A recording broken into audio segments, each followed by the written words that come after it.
Fox Sports. We are Fox. We are NC.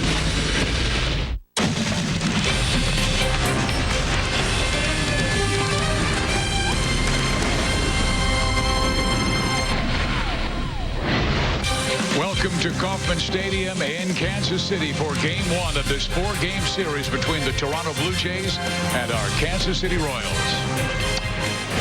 Hi, everybody. Steve Physiol, Rex Hudler with you. 2018 has been a rebuilding year for the Royals, and anytime you're going through a tough time, you're looking for progress, for development, and I think for the Royals it begins with 23-year-old right-hander Brad Keller. That's right, a Rule 5 guy that's actually dealing like he is. That doesn't happen all that often in the major leagues. Keller has really shown his spots this year, and bright spots, and for the opportunity to be in the rotation next year, they're going to have to really give this kid the benefit of the doubt. Look at what he's done. He's getting experience on the job. 88 in the third innings this season. He's been good. His ERA is fantastic. But look at the innings. That's right. That's a lot of innings they're getting, and he's getting experience from it, keeping the ball in the yard, doing a nice job. Tonight for Toronto, we'll see two young men making their major league debut, and it's the Toronto Battery. Their pitcher and catcher. We'll have that story next. Beautiful afternoon in Luce Park down near the Plaza, and over at Kauffman Stadium we're getting ready for Game 1 of this 4-game series, Blue Jays and Royals.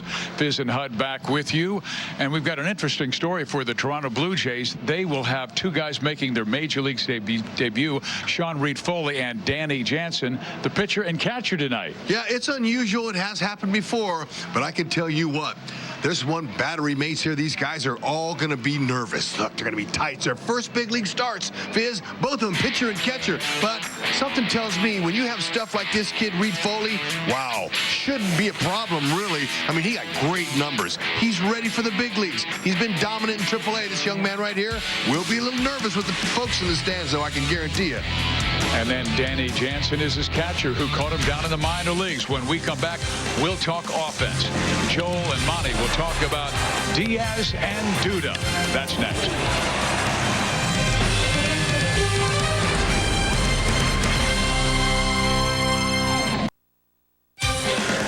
Brad Keller has faced Toronto twice this year, but it was just a third of an inning in each game. That was back in April when he was a reliever. And now set to take them on as a starter. First pitch coming up in less than 8 minutes. Welcome back to Kauffman Stadium. Joel Goldberg, Royals Hall of Famer Jeff Montgomery. Two teams that are rebuilding, that have had their struggles this year. Both are about the same distance out, although the Jays have a better record. How about some hitters to watch in this series? Yeah, I think if we're going to look at Kansas City, we're going to look at Lucas Duda. Here's Duda, who's got a 6-game hitting streak going. He's a professional hitter, a guy that goes out and gives you a good plate appearance every time up there. And the way he's swinging the bat lately, he's a guy you want to come up, hopefully in some big situations here tonight. And maybe from the get-go, too, hitting .345 in the first inning. Lucas, as is so often the case, quietly goes about his business, and amidst this 1-5 homestand, has been productive at the plate. Our Kia in the driver's seat takes a look, or drive to success at the Toronto Blue Jays, and their infielder who's been great since the All-Star break. Yeah, we just saw Matt Carpenter for the Cardinals. Aledmus Diaz is not quite as hot as Long, but he's hot lately. So if you're going to circle one guy in your card, don't let be this guy's on fire. May have to pitch around him tonight. Well, Josh Donaldson's still on the disabled list. That certainly does not hurt the Royals, but Toronto did hurt the Royals back in April, outscoring them 31-12. More coming up from McKay. Get your tickets to Oklahoma City Thunder Day at Royals.com/theme tickets. Royals baseball on Fox Sports Kansas City is brought to you by Missouri Lottery. Every ticket played gives back to Missouri schools, so play it forward with the Missouri Lottery. And by Chevrolet, the most awarded and fastest growing brand the last 4 years overall. Find yours at your Kansas City area Chevy dealers. It's an overcast evening at Kauffman Stadium for Game 1 of this 4-game series between the Blue Jays and the Royals. These two expansion teams have played 394 times in the past. Blue Jays with 203 wins, KC 191. First pitch is next. There is a threat of rain in Kansas City, but most of that is expected later tonight. 85 degrees currently. Steve Physiol, Rex Hudler, Joel Goldberg, Jeff Montgomery with you. game one of this 4-game series. Let's check out the GMC starting lineups for the Toronto Blue Jays. It's a pretty good They'll lineup right down there, Fizz. Well, let's talk about offense. Guys who can swing the bats, not guys who swing and miss. Curtis Granderson to lead things off, then Travis Smoke, Grichuk, Morales, and we had a lot of fun with Kendris here in that championship season. Sure did. You know what? He's been on the disabled list a little bit this year, but you know what? He's got another year left and another year watching a pure switch hitter. Well, the Royals will now take the field, and they'll be led by their starting pitcher, 6'5", 230-pound right-hander Brad Keller. And Keller has pitched very well this year for Kansas City, a guy who was a Rule 5 pick from the Arizona Diamondbacks organization who he pitched for last year. And there's Big Brad. Looking forward to watching him execute like every time when he takes that slab, when he toes that slab anyway. Opponent's 255 against him. He's not a strikeout pitcher. Now, one day he might evolve into it because he does throw 95. He's got the stuff, but he's more pitch to contact type of pitcher. The key for Keller to beat the Blue Jays tonight is just to rely on that natural movement. Be yourself. The 4- and 2-seam fastballs have really good movement to it, and he's a ground ball worker, and if he just pitches to contact and gets a little run support, they might win this first game.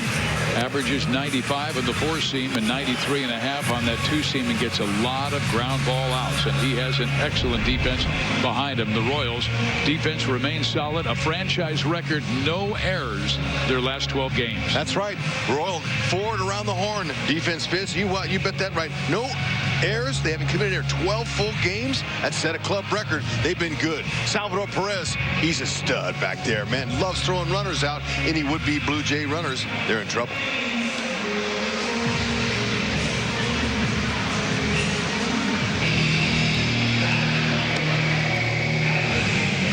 Brad finishes his warm-ups. Umpires tonight, Mike Estabrook will be behind home plate. Marvin Hudson, who's the crew chief, is at first. Chris Siegel at second base, and Bruce Dreckman at third. That's starving Marvin Hudson right there.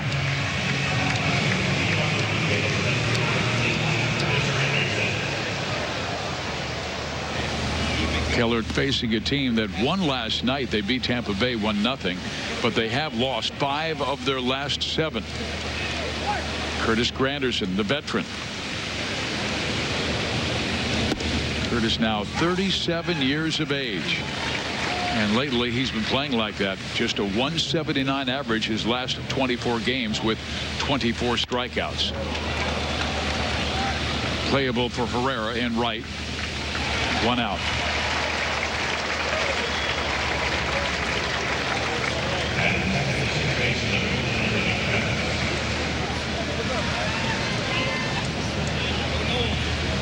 Now Devon Travis, who's the second baseman for the Blue Jays, hitting .251 this year, and he's picked things up of late, hitting over 300 his last 9 games, including 9 RBIs.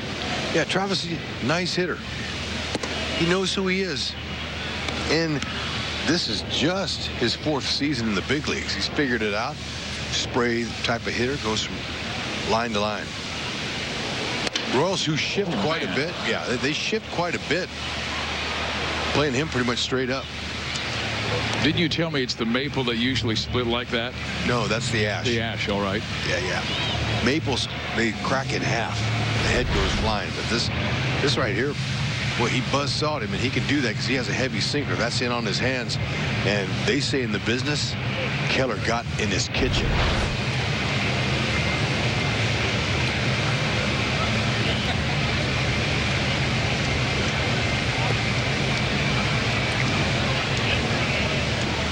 Travis, 27 years of age, from the Miami, Florida area.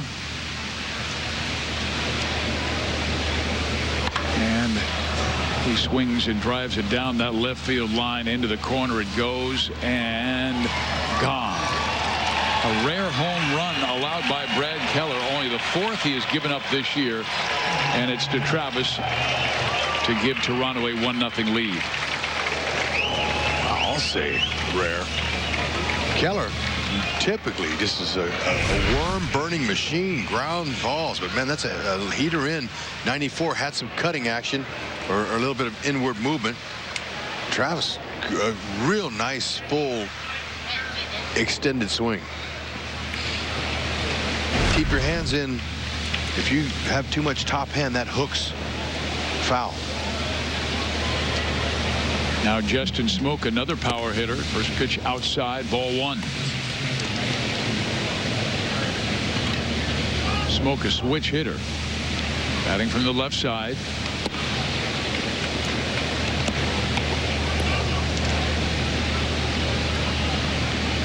He's one of the best players on their team this year, especially offensively. Some pretty good numbers, but has a great idea. Excellent low ball hitter. Bring that up just a little. This would be a good matchup for Keller. Keller likes to pitch that ball down there and keep it below the knees. And our Toyota League leaders, there's the most home runs by a switch hitter since 2017. Ramirez is right at the very top, who's having an MVP type season this year for the Cleveland Indians. And Keller, off his mark, he usually has terrific command, but threw one right down the middle to Travis, who belted it for a home run. Now walks Justin Smoke.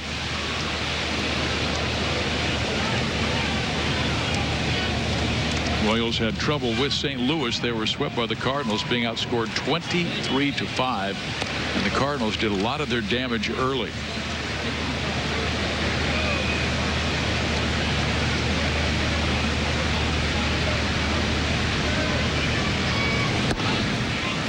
St. Louis with 4 in the 3rd inning on Saturday and 5 in the 2nd inning on Friday.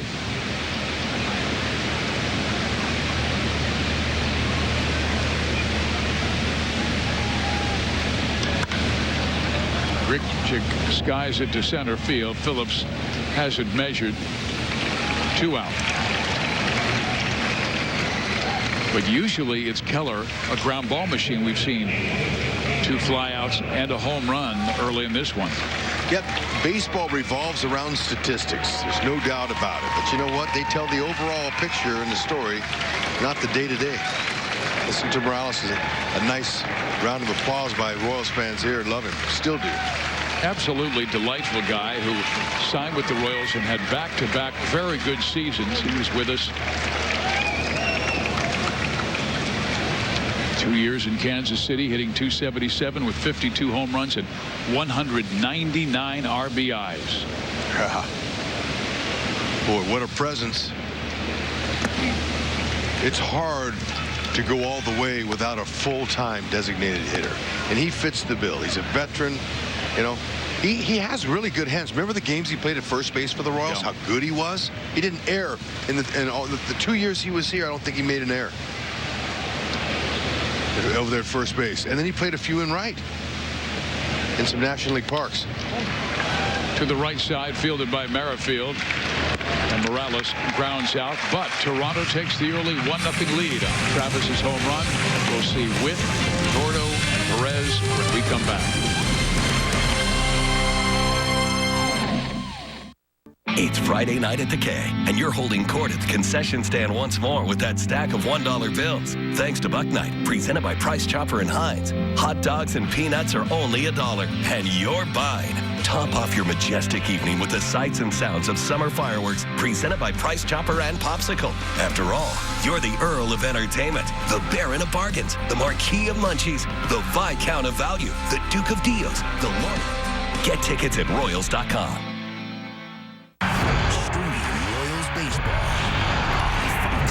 Go. Blue Jays up on the Royals early. Let's right now check out the Royals GMC starting lineups. Merrifield, Gordon, Perez, Duda, Herrera, Phillips, O'Hearn back in there as the designated hitter. Then Mondesi and Escobar, and they're facing Sean Reid-Foley making his major league debut. Yep, this young man is a big moment for him and his family. There's no question about it. You work your whole life to get to a position like this. Gonna have to fight back the nerves, there's no doubt. Opponents in AAA this year haven't done a whole lot off him. He's got great numbers and good stuff. So if the Royals, they want to get to him, don't let him gain any confidence. Get him early. He's got an excellent fastball. That's going to average about 94 miles an hour. He'll top 97, 98. It's a good one. It's a pretty good movement. They'll take that ball out, give it to the authenticator. He'll authenticate that as his first big league pitch. He's in the game.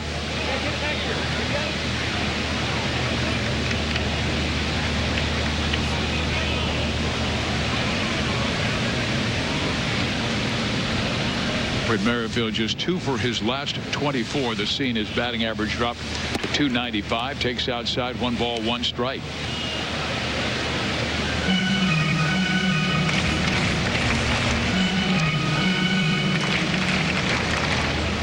Played center field last night and back at second base today. Breaking ball right in there. If he's going to work a slider, curve, and a changeup, he's got the basic 4. Has a very quick arm swing. Gets good extension. It's a long stride. He's doing everything right to get here. He's going to rely on the fastball, so that's why the Royals, they just want to focus on getting that pitch and then bust it a few times, and that'll take his confidence away.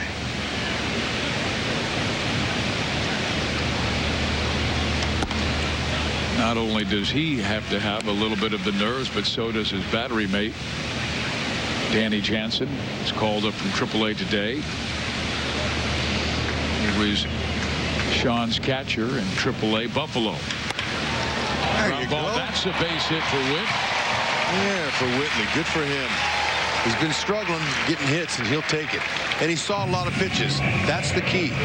Facing a guy you never faced before. Get some pitches in you. You know, see as many as you can. He saw 3 or 4 good fastballs. Caught that one just right. Blue Jays defensively have had better seasons. They haven't defended well. With a -61 in defensive runs saved, that's good for 27th out of 30 teams. Not very good. You mentioned Danny Jensen, the catcher, making his debut behind the plate, but he's caught this young pitcher, Reid-Foley, for 3 years, so he's pretty familiar. And might be a little more nervous if he was catching somebody he wasn't familiar with. And I'm expecting the Royals to be very aggressive in this game, not only because of their youth, but Toronto has allowed the 3rd most stolen bases in the major leagues this year with 86 steals. Well, Whitley, he's going to be on the attack. 1-1.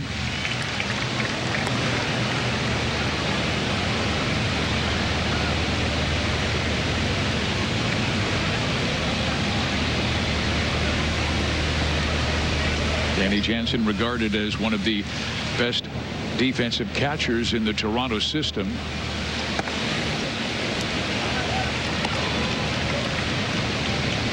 Yep. You know, you're not going to get promoted if you're, you know, not very good. Fizz, you know what, even if the team has injuries in that department, which Blue Jays don't. They're letting this kid come up here. He's good. Good, got some pop in his bat.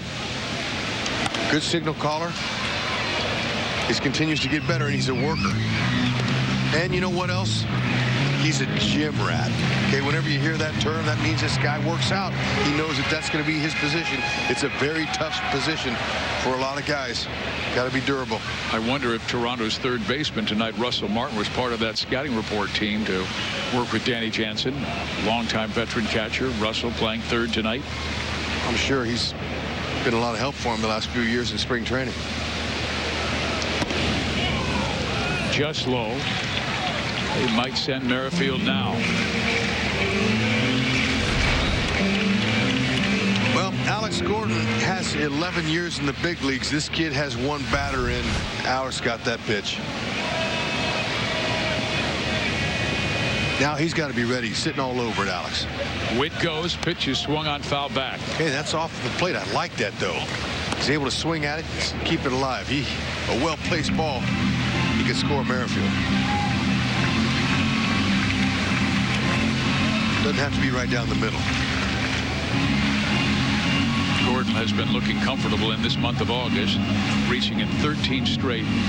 Not only the hits, batting .326, but he's also walked 8 times. Hey, Peter coming. Alex knows it. This kid wants to establish that. Merrifield goes, pitches swung on, hit high in the air. Deep to right. Back is Grichuk. There for the catch. And Witt back to first base. Oh, man. He just missed that. I'm going to say not even a quarter of an inch higher on the ball, and that's way out of here. He was sitting on it. That's it. Just missed it.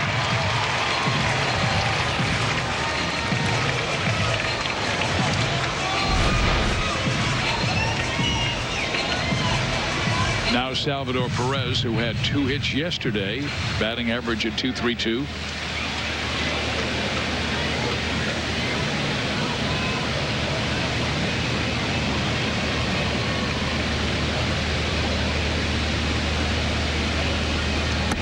Witt bluffed a move just before Reid-Foley came home.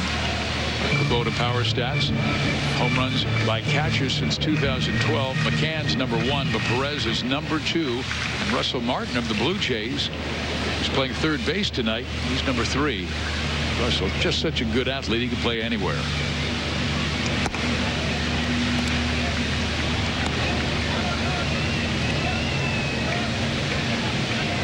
Mitch Meyer, see him there? He's checking out the signs that Jerschley's given him, but also in his hand he has a stopwatch. And what he's doing is he's timing the pitcher, Reid-Foley. And when he breaks his hands, till the catcher catches the ball. And he'll tell Whitley. He goes over and he walks and he tells Whitley, hey, Whit, look, he's 1-3, 1-4. You know what? He's too quick home. Don't even try it. Anything over 1-3-5, Whitley with his speed, if he gets a good jump, it has to be a perfect throw to get him.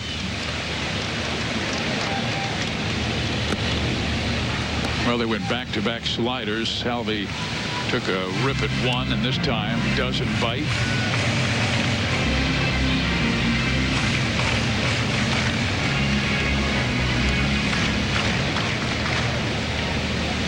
This duo, the first set of starting battery mates in Toronto history, and only the 5th in the last 25 years in Major League Baseball. Hey, he's going to throw over there. That's the old-fashioned sign for throw over. See his move. Pretty deliberate. No trickery involved, and that's what good base stealers like to see. They like to draw a throw.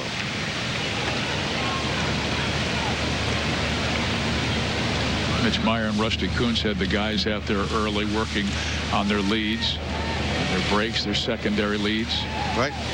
Don't miss. They're going to try to get him away. Don't miss in. To the left side, fielded by Martin. Got 1 and 2.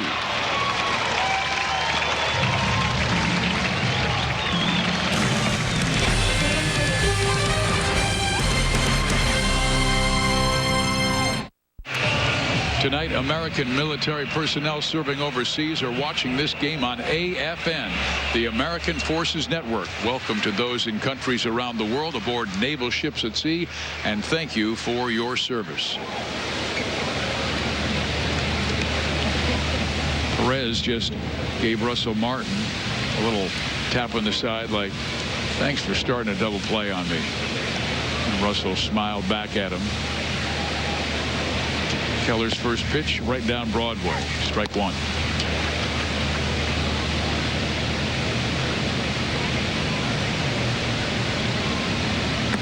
We have seen back-to-back excellent veteran catchers the last 2 series, and Yadier Molina with St. Louis, and now Russell Martin, who obviously playing third base tonight, but he's been Toronto's mainstay for a catching spot for a while. Yeah, he's playing third now for the 11th time this year. 7th start. Excellent backstop, though, over the years.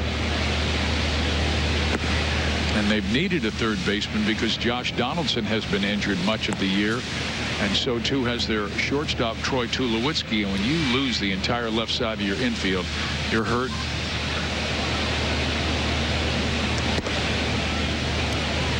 Well, he's a patient guy and walks for the 50th time this year. Let's go to Joel. Some news on Danny Duffy. It's not great, but not awful. Danny placed on the disabled list this afternoon. Had that injection with the shoulder stiffness the other night, shoulder impingement. And so I knew it was going to at least be a few days, but they're putting him on the disabled list. Everyone's saying that if this were postseason, if they were battling for something, that he probably could keep pushing through this one. Danny's saying that he's disappointed just because he had the personal goal this year of leading this staff, of making every start, of hitting the 200 inning mark for the first time in his career. At the same time, he said he's realistic in understanding that there's no point right now in hurting the team. Let somebody else get that opportunity. That'll be Glenn Sparkman on Thursday, and the hope is Danny will be back very soon. Yeah, he would be eligible to come back, Joe, the last day we play in the Tampa St. Pete area against the Rays.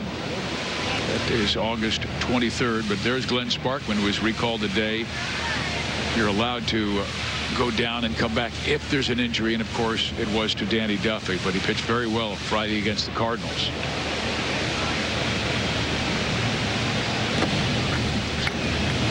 Yeah, you know, sometimes the organization will tell, like a Sparkman in that situation when he's going to be sent out, I'll just stay a couple days in the hotel, see what happens here. We're not sure about a few things, and, you know, they weren't sure about Duffy, and so why would, you know, he go all the way back? Now, Omaha's not that far away, and they may not have done it that way, just sometimes they do. Does this come from personal experience? Absolutely. Why don't you stay for a couple of days? Little tapper. Keller has it, only play first base. 1 out. Yeah, hard sinker he threw to Duda.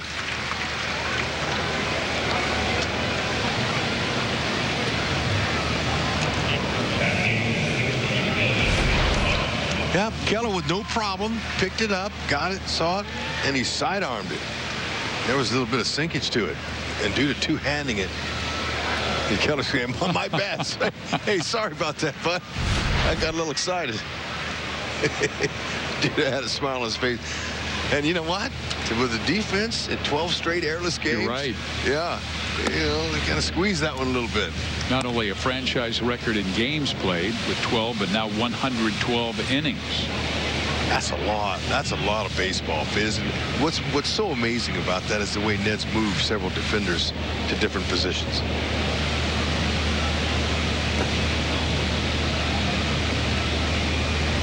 And defenses, I mean, you go back, Hud, and yeah, there's a lot of great players out there with a lot of speed, a lot of range. But if you can just make the routine plays, yeah, you could be a winner. Exactly. Just makes the plays that need to be made. Kevin Pillar. You know, Fizz, I'm sure our audience, our new generation of fans, young players out there, watch 14 and 15. Yeah, those were 2 seasons the Royals may not have made the fewest errors, but they were regarded by all scouts we talked to the best defense in the American League. They saved runs. They were right there at the top of defensive runs saved, and saved the, you know, a lot of pitches for pitchers. Really on top of it, and you do that with good athletes. And some guys would be honored, of course. Perez with his Gold Gloves, Alex with his, Eric Hosmer, Alcides Escobar. But if there was a better center fielder than Lorenzo Cain, I'd really like to see him. And there are some really good ones in the American League. Ball goes down the line. Unfortunately, that award goes many times to an offensive player, to a guy with offensive numbers. This young man right here plays a pretty good center field. Yes, he does. See him on highlight plays with regularity. I mean, this guy, he is not afraid to crash into a wall or two. Kevin Pillar, Kevin Kiermaier with the Rays, Mike Trout.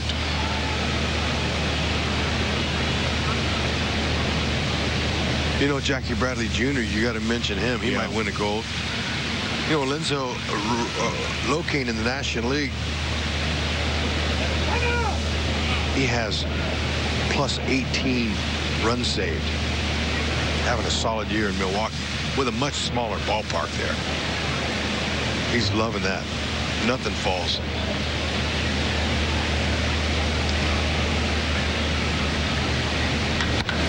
That ball smoked to left field, and Gordon will run it down. He got a great first step.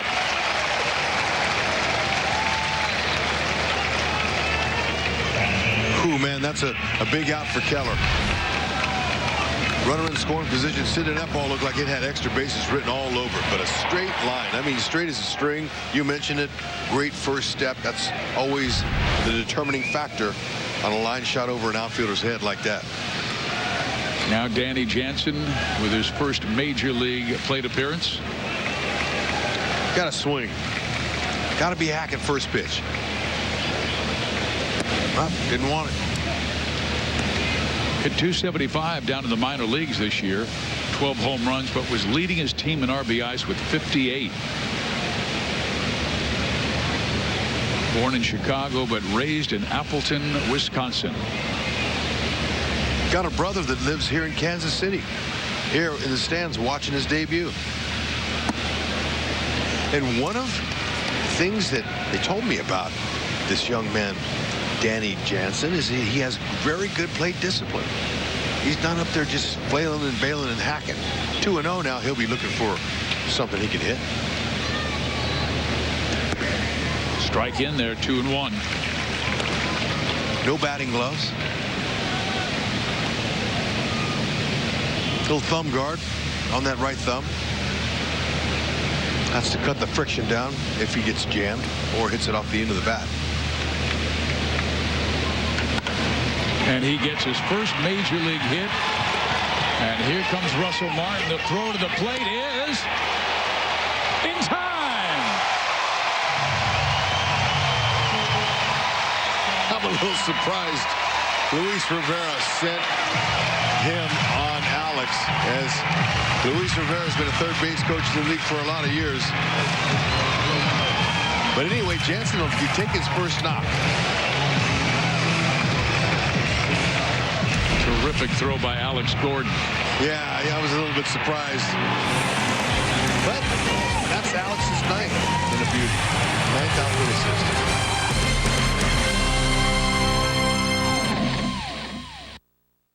All I know is Harold Reynolds could run.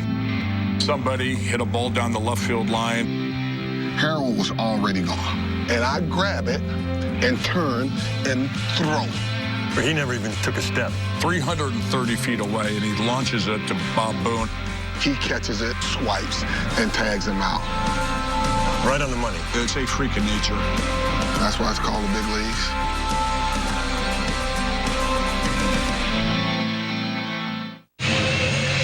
Blue Jays here, up 1-0, bottom of the second here at the K. Beautiful night. StatCast AI, powered by AWS, is going to show you this right here. Alex Gordon, wow, right on the money, honey. Threw from 206 feet, no problem. Now that's on the third base side of the plate, you have a chance to tag him out. If it's on the first base side, no chance. Excellent job and good tag by Salvi. Ninth outfield assist. Now Reid-Foley to face Lucas Duda, and Joel Goldberg and Jeff Montgomery were talking about great throws that we have seen in recent years in the major leagues, whether it's Bo Jackson cutting down Harold Reynolds or Yoenis Cespedes to catch an angel, or Dave Parker's throws in the All-Star game. But I tell you, Alex Gordon now with 91 career assists. He may not wind up like some guys, Hud, and throw it as hard as he can, but he throws like he used to play as a third baseman. He gets rid of the ball so quickly and so accurately. I'd put some of his throws up against the very best. That's right. Accurate, low trajectory. He doesn't launch. He doesn't try to heave it. He goes right. He has short, quick footwork there. They're talking about it right there. And the only reason I'm sure that Luis Rivera sent him Russell Martin was because of the rookie getting his first base hit. Danny Jensen wanted to have an RBI attached to it. That's just my feeling.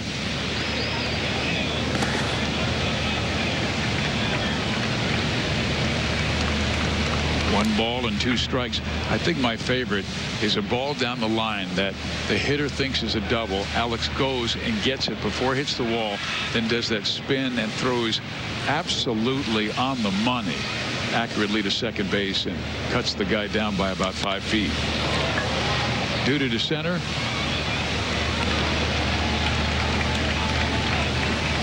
One out. Gordo Nation is back this Thursday. Cheer on everyone's favorite Gold Glover, Alex Gordon, in his reserved fan section. Tickets are just $35 and include your seat in left field, a Gordo big hit, and a premium Gordo Nation shirt. Don't miss a chance to cheer on Gordo every Thursday home game. Get your tickets now at royals.com/theme tickets. Alex walked us right into that one. You know, Fizz, the plays I like the most from Alex, the throws, are many years now, 7 years of watching him hit Escobar and nailing a runner at the plate. I love the classic relay throw from the outfielder to the relay man on to home. Herrera to left center field. And Pilar is there for the catch. So 2 outs here in the second inning. I mean, the great throws we've seen from years past. This young man, Brett Phillips, sensational arm, very accurate. I think he's going to be someone that the fans will really come to watch play defense. But guys, we've seen in the past Ichiro Suzuki, Vladimir Guerrero. And then if you go way back, how about Roberto Clemente? Yep.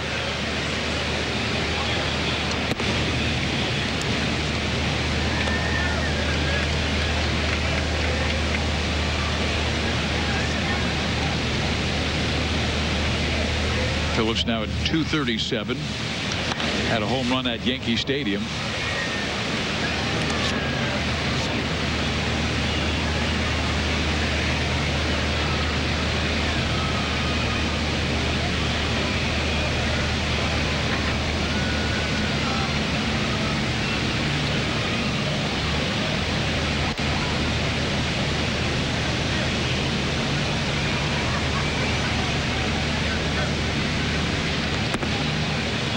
Think that Phillips has ever faced Reid-Foley before, because Reid-Foley in the International League and that young man in the PCL, he was at Colorado Springs earlier this year with the Milwaukee organization. Well, I like this kid Reid-Foley, his fastball, the life he's got on it. Wow, that ball takes off out of his hand. Said he's an intense competitor too. Hard boring 95.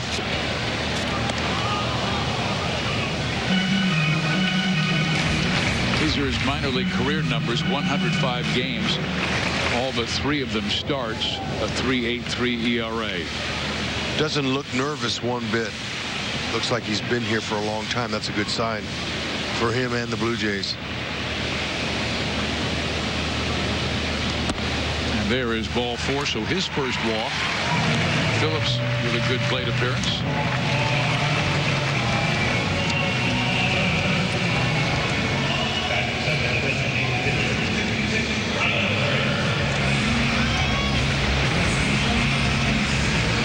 Got to get a big hit here. Don't let him gain that confidence. I talked about that at the open of our show here. Don't let him have any confidence. He settles in. A guy with this kind of stuff right here could really be tough on the Royals.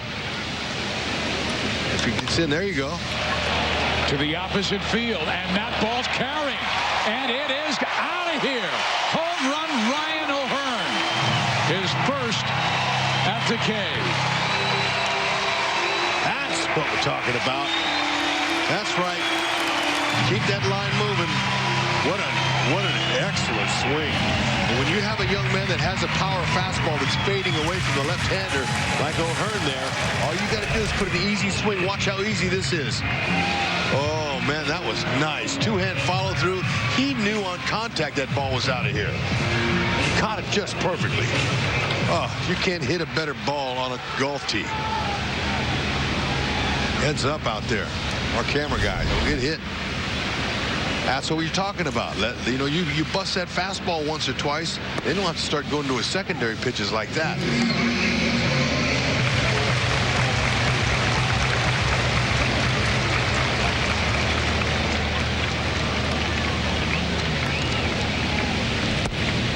Adalberto Mondesi with a swing and miss, now down to the count 0-2, but the Royals with a home run take their first lead of the night.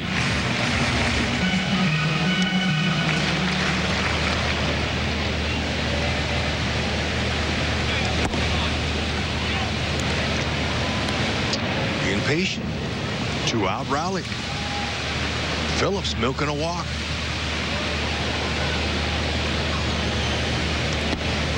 Swing and a miss.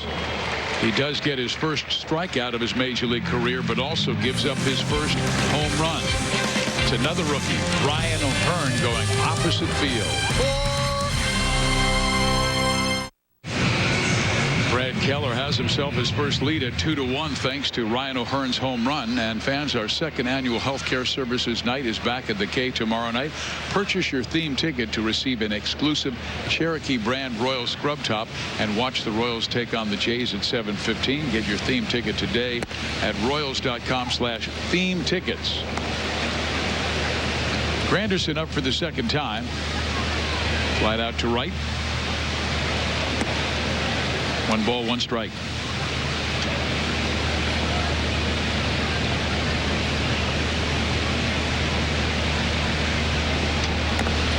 Didn't mean to do it, but did check his swing and foul it off, so advantage Keller. Good to see Ryan go deep. He got one that he could turn on in Chicago and pulled it out. But what we saw that impressed all the scouts down in the minor leagues, they say he went, and Salvi has to dig it out of the dirt, and that is strikeout number 1 for Brad Keller. But the one thing that impressed so many scouts at spring training was O'Hearn's ability to hit with power to the opposite field. Yeah, he just showed it right there. You know, he let the ball travel deep. Of course, the ball has some tailing action to it, but I just loved it. Ooh, man.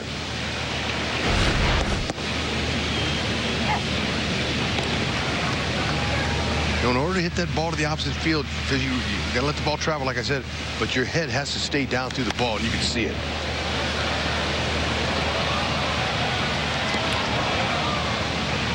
You know, with the way that ball was moving. Watch it. Okay, now watch his head position. We'll freeze it on contact here. We'll get another pitch here. We'll do it. But that's really important for hitters, you know, not to move your head. You got to keep it down on it. Now watch him. This is super slow motion camera. I absolutely love it. Now that's center cut. Okay, watch it. Look at his head. His head position. I mean, he has really got his eye on that ball. This perfect swing. Keller guns it over there, and Duda almost lost his arm where he had to reach towards home plate to gather it in before Travis ran by. 6'5", 230 is Keller. He's a good athlete. Duda, he's 6'4", 255, another good athlete with quick feet. You know, you think men that big, you know, are like a big offensive lineman, you know. Offensive linemen, they're athletes too. They got to be able to move and pull, and they got to. These are some of the best in the world that do that.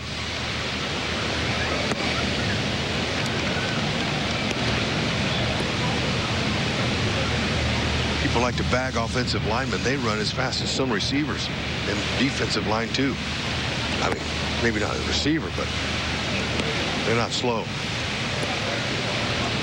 Well, I think what they've been trained to do is be quick in short areas, little box areas. Exactly. Tackle to tackle.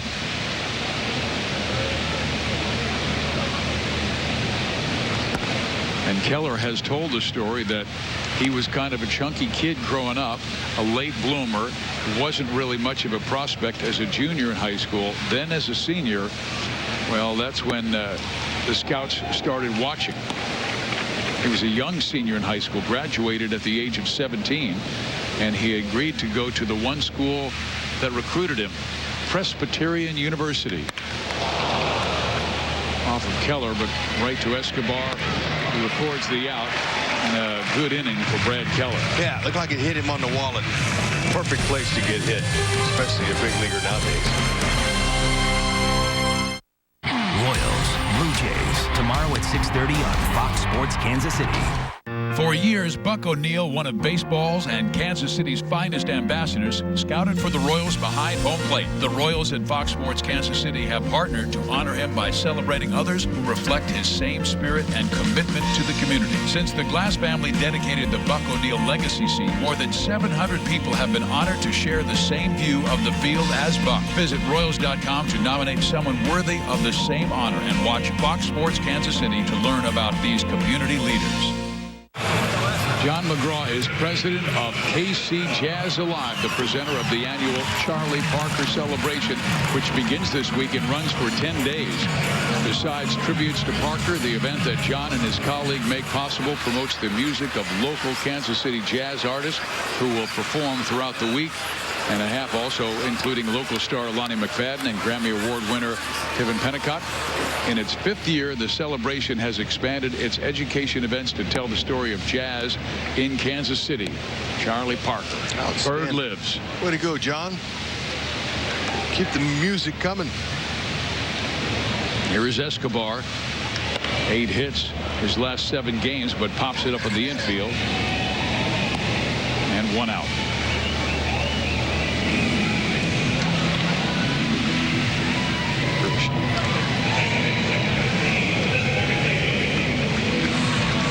You look at Sean Reid-Foley, and just a little bit, Hud, with that mustache, doesn't he remind you of Napoleon Dynamite's Uncle Rico, the guy who lived in that camper van and wanted to play in the NFL? Just a little bit? Sure, if you say so.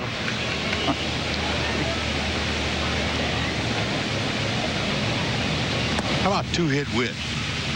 He's been a lot of 1-hit, no-hit Whit lately, and I asked him before the game, Whitley, is this the first slump you've been in 2 years in the big leagues? And he looked at me funny and says, of course not. I said, well, what do you mean? I mean, you know, we're not used to seeing you go this long without a double. Man, it's been a while since you... 17 games without a double. And he goes, and he smiled at me and said, huh, that's part of ball. Here he comes.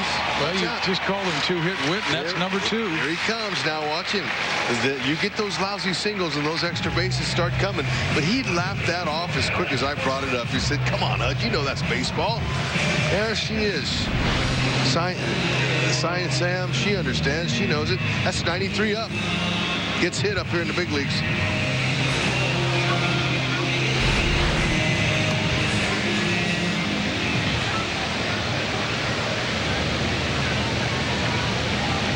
Alex Gordon almost homered his first time up, driving Grichuk back to the wall. And he went on that one. Merrifield went once when Gordon was up last time, but Alex fouled it off.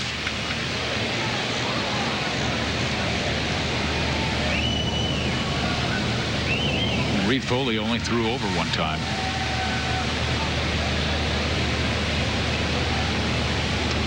You know, even though Reid-Foley's quick home, I don't think Whitley's going to stay at first base much longer. He's really measuring up. He had 4 or 5 pitches the last single he got when he got on first base, and now I think he's got him down. He's had him throw over 1 time.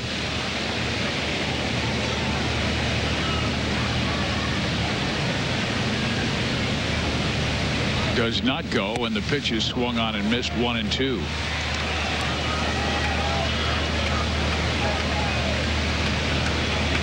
Staying firm. Velocity is not the same as it was in the first inning from Reid-Foley, and that could be because he's using a 2-seamer a little bit more, or it could have been that his adrenaline was so high at a certain level that he was really bringing it extra. Another good move, Merrifield. Now he backs off, goes back to the bag, but he had a little stutter step over there.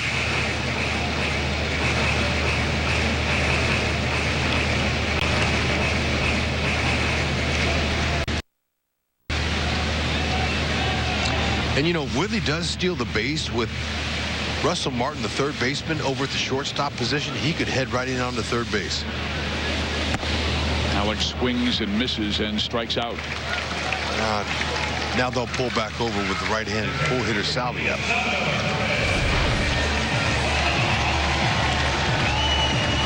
Breaker, good one. That started belt high middle. It fooled Alex.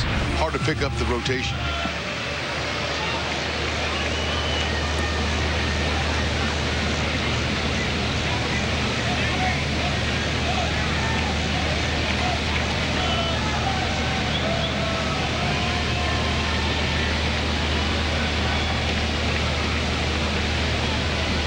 Witt again had a good lead. Took a couple of crow hops. Thought he might go, but then backed off.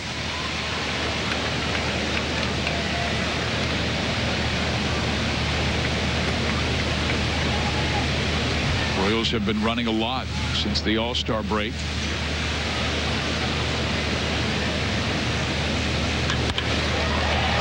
Martin.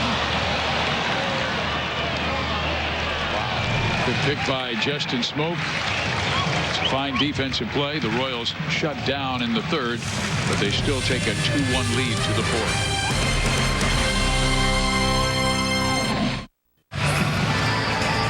Celebrate 50 seasons of Royals baseball at the Royals Charities 5K Retro Run Walk this Saturday.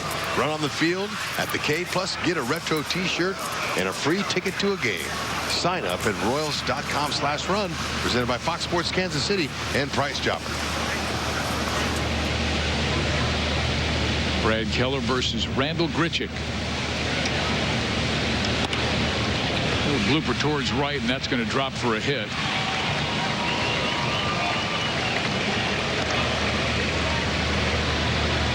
This is Randall's 27th birthday, by the way. Four-seamer, look at how it's running in on his hands. It jammed him, but he had a good level swing. Happy birthday. He'll take it. Little doinker.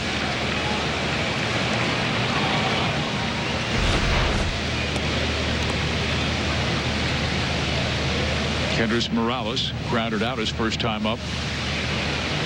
Royals will play more of a traditional infield, even though they have three on the right side, but they had Rick Merrifield way out in right field. Morales' first time up with nobody on, but with a runner at first base, they bring Witt in.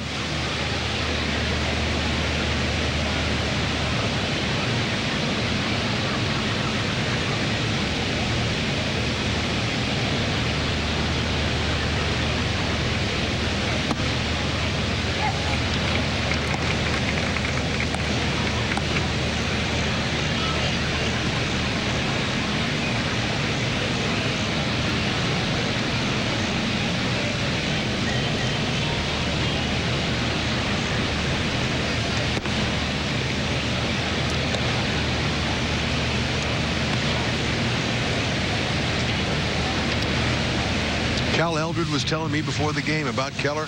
I said, what is his keys? He said, just be himself. Trust your movement on your pitches and go after. Don't try to be somebody you're not.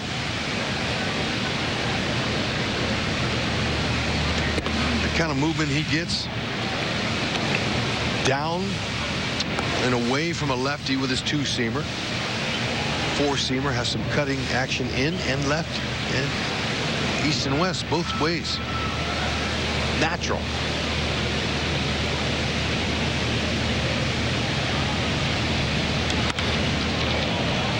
Alex should run this one down and does.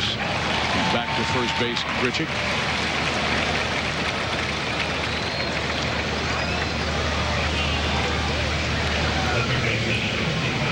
Check it out. There's Brad Keller. That sinker, that's the one that induces the ground ball double play that he'd like to roll right here. 224 opponent average on that. He'll get more comfortable with the changeup as he goes along here, but right now 3 is all he needs. And really, he's just using 2. But the 4-seam and 2-seam is a fastball and held differently in your hand.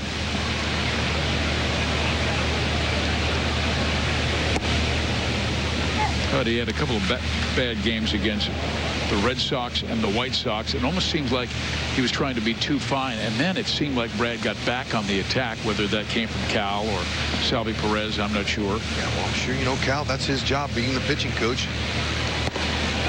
From behind, Grichuk dives back in time. Is to, you know, say, hey, look, don't be somebody you're not. Just be yourself. It's good enough.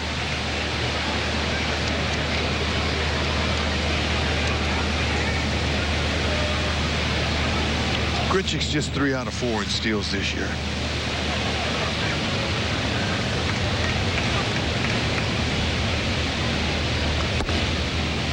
Martin really fooled on the slider. Keller's been pounding its zone with so many fastballs that fooled Martin here. Yep, on the side of the baseball. And you want to be on the side and really on top, because that's going to get some downward movement. If you're just on the side of the ball, sometimes it'll just spin, and those are usually hit hard. Came back with a four-seam that missed badly.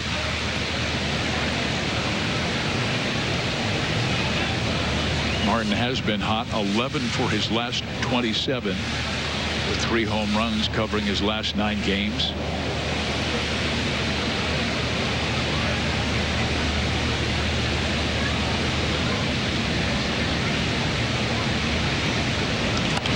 Out of play.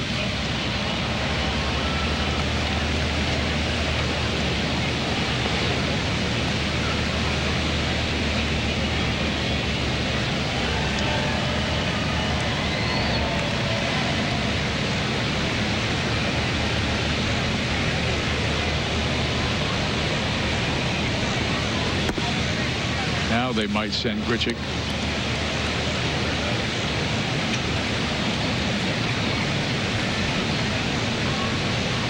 Russell doesn't chase with 2 strikes. Very disciplined hitter.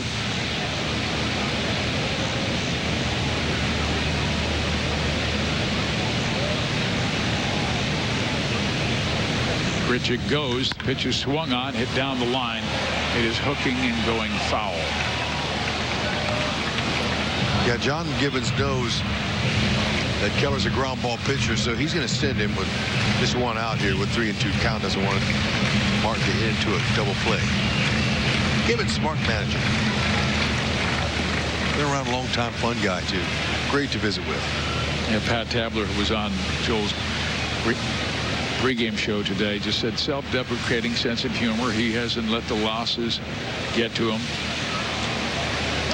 Swing and a miss, throw to second, and that is an inning-ending double play, courtesy of that man, Salvador Perez. Oh, he couldn't wait to unleash that cannon. Oh, look at the transfer. Pop time, lined up the feet. He's out. Streaming the Royals on Fox Sports Go. And now it's time for Built for Baseball, brought to you by T-Mobile. Salvador Perez, man, he's putting on a clinic this year. That throw out right there makes him 20 for 38, a 53 percentile, best in the world. Grichuk was only taking orders. You don't want to get picked off. Okay, so you're not really a steal attempt. You're just going to let the pitcher go home and hope that the hitter makes some contact, and he didn't. The Royals continue to play some very solid defense, and this one alone, you had the great throw by Alex Gordon to cut down a runner at the plate, and then the strike him out, throw him out, double play to end the 4th. Okay, that first time up, Duda, he had a great at-bat. He was all over Reid-Foley's fastballs. So the young rookie catcher who's making his debut, Danny Jensen said, hey, look, let's throw this guy some sliders. So he's thrown 2 in a row. He's gotten ahead of him, 0-2 right now. Heater coming. Yeah, Duda was ready. Yeah, he's been swinging the bat well, even on his outs. Right.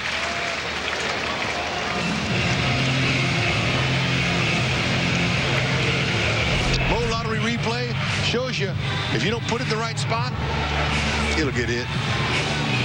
That's a 4-seamer with some movement. Man, he gets some good spin rate on that fastball. Duda turned it right around. Now Rosell Herrera flied out to center field his first time up.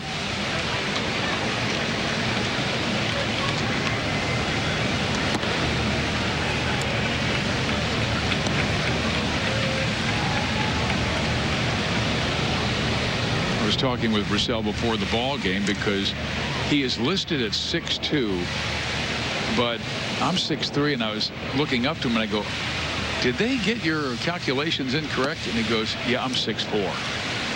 And I was thinking, I don't remember a second baseman that tall. And I was talking with Jeff Montgomery and other Royals coaches about tall second basemen, and nobody could think of one. And then I asked Rosell, and he goes, oh yeah, DJ LeMahieu. I backed him up in Colorado. Yep, 6'4". Herrera playing right field tonight after making his first start at second base yesterday. He's going to get a lot better as he grows older with his bat. He's going to figure out a few more things, going to hit for some more power. But right now, defensively, he's as good as they come. He's a Zobrist. Zobrist has all that experience. And he's a big-time hitter now, obviously, because he's got time in this game. But Herrera, he's on a great path, and the Royals see it.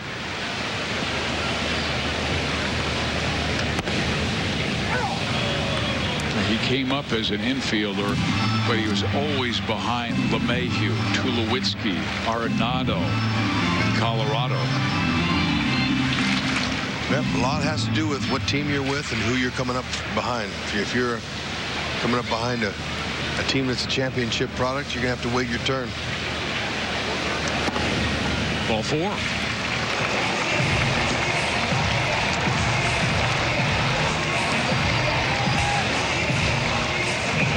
Two walks by Reid-Foley.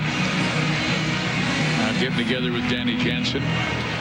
This is the first set of starting battery mates in Toronto history. We told you the last time it happened in the American League was April 14th, 1967. Billy Rohr and Russ Gibson caught for the Red Sox at Yankee Stadium, both in their major league debut.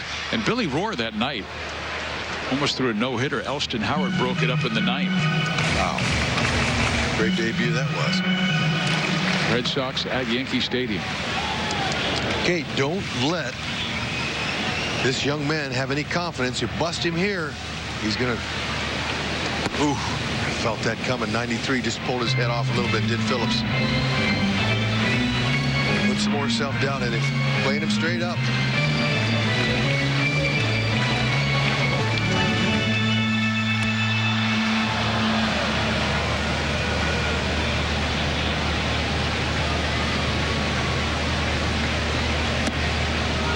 Another strike and a curveball.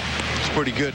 Now Phillips going to have to go to eyeballing and being, a little bit more aggressive, open up the outside, inside part of the plate, try to knock in a run here. Walked his first time and scored on O'Hearn's home run. Outfield defense playing Phillips to the opposite field. They're swung over. They're swung over this way out there, and that's leaving a big gap in right center. And Granderson shallow and left. Pretty shallow, not showing a whole lot of respect for the power. But look, right now, he just wants to put an easy swing on him. Then try to make him chase.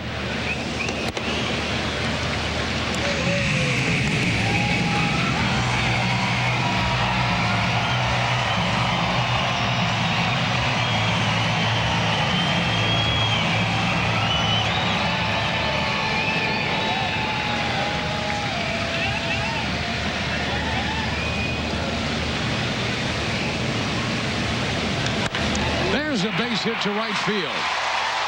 Duda will be held at third. The Royals have him loaded with nobody out.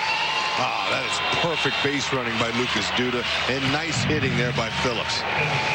Rookie making a few mistakes ahead in the count. This one here was definitely one. That's right there in the middle, 81. He's able to speed up his bat. And just a little while ago, when they had their last meeting at the mound, catcher rookie Danny Jensen went out there, and so did Russell Martin, their normal catcher. And Jensen did all the listening. Martin did all the talking. So it's important to have Russell Martin on that field with his battery mate here. Do you think they made a mistake with 3 straight breaking balls to Phillips? I think so. Sped his bat up. Plus, it was all about location. It was up. It was easy to hit. That ball's down on the ground. He gets a swing and miss. Well, O'Hearn got Reid-Foley in the second.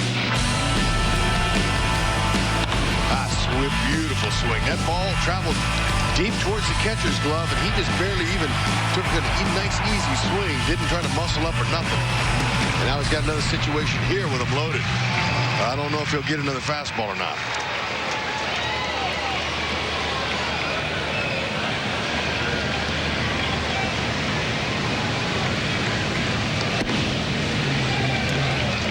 get a heater, it's just not going to be anywhere near the middle. Although sometimes when you're a strong young pitcher that making your debut, you believe that your stuff is good as anybody's. You're going to blow it right by him again. That was a fluke at home run. There it is, right there. Zipped it by him at 93. Yeah, Better location. That's a perfect spot. Santos up in the Toronto bullpen.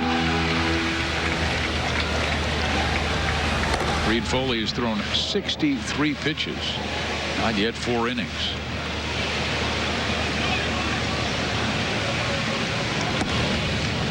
Two and one.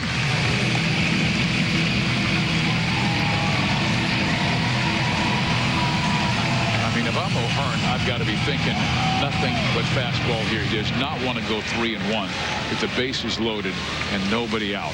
Well, the young man's got to have some confidence in his secondary pitches, but he might just challenge him. And he did in at 94. So that's 2 fastballs, one at 93 and one at 94 that he's gotten by Homerun. So he probably would stay with him. If you throw a breaking ball like you did to Phillips, it's gonna, if it stays up, it's easier to hit. I bet he stays with a fastball. Don't miss it. Almost the same spot, but missed in at 95. Now full count.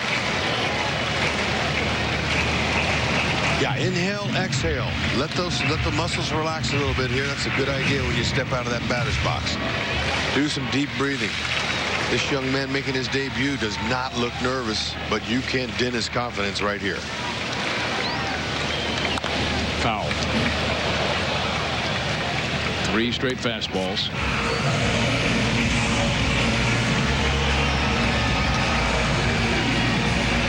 Homerun had a little bit of a slow start at Omaha, but wound up with 33 extra base hits in 100 games.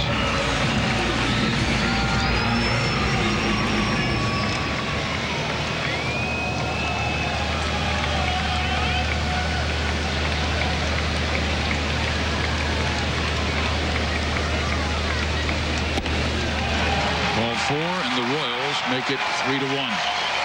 Excellent plate appearance. Homerun took his rips. He got some good swings on him, but he didn't come in there. The rookie now, he's starting to sweat a little bit. He's starting to say, oh, okay, I'm getting myself into trouble with some command issues. And let's see if Mondesi can take his hacks and meet one. Looks like Gibbons going to let him stay in. He can run, that's right. Yeah, believe it.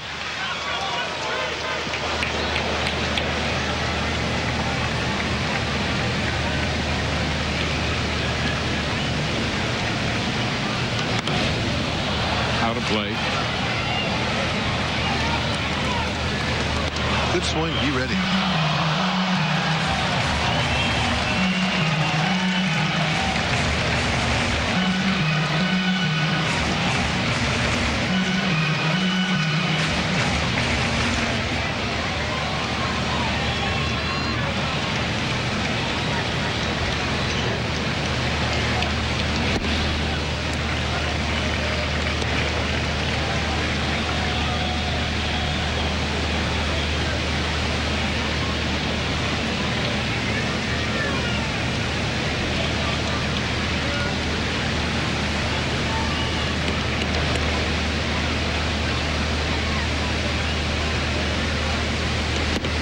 One and two.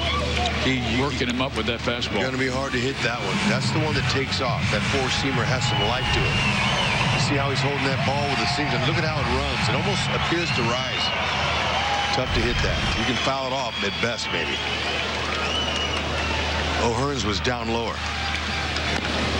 Just barely got a piece of it. A breaking ball. Good location. I was a little bit surprised he didn't go back upstairs with the fastball. Well, that breaking there sets that next pitch up right here.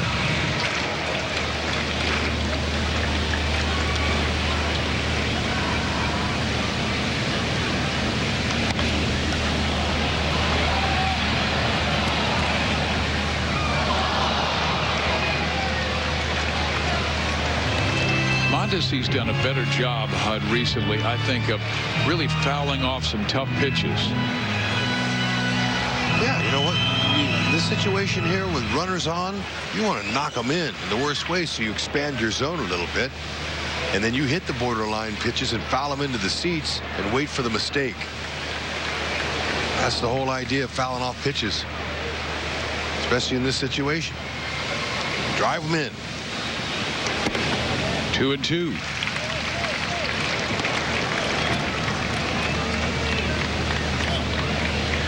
Give Keller a little cushion here.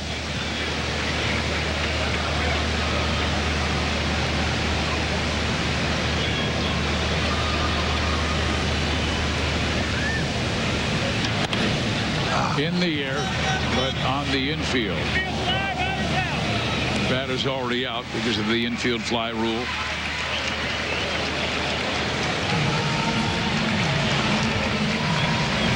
Good selection by the rookie battery mates, Danny Jensen. Catcher calling for another high fastball. Got it.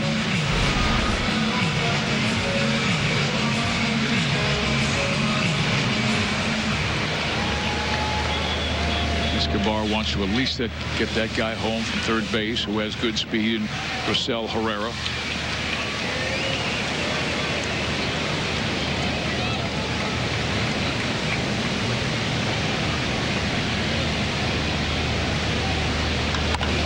Hud, tell us about the Toronto outfield arms. Got some pretty good arms out there. You know, Granderson, he is the senior without a doubt. Pilar's got 6 as center fielder. Granderson's got 4, and Grichuk has 3 outfield assists in right. So they're all adequate throwers. Should be able to score Rosie and Phillips with no problem. Their speed. Especially Phillips, the runner at second base. You know, none of the base runners want to get doubled up on a line drive, so you got to freeze on the line. But then you can get a big secondary lead. That's the lead on the pitch.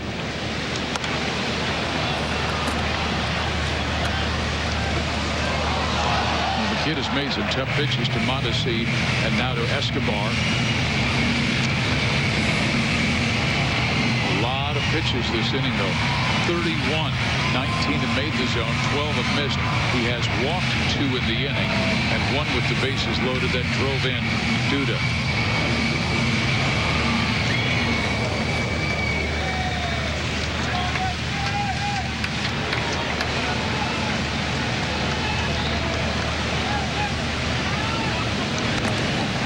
Ouch.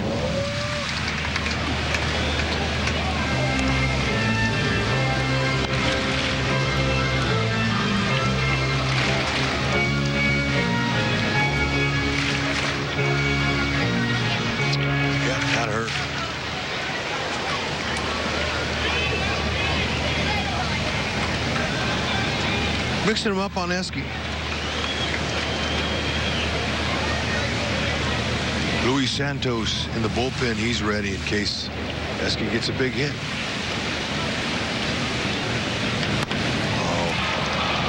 We've got 1 and 2. The Royals unable to get that big hit. Brad Keller still has a 3-1 lead.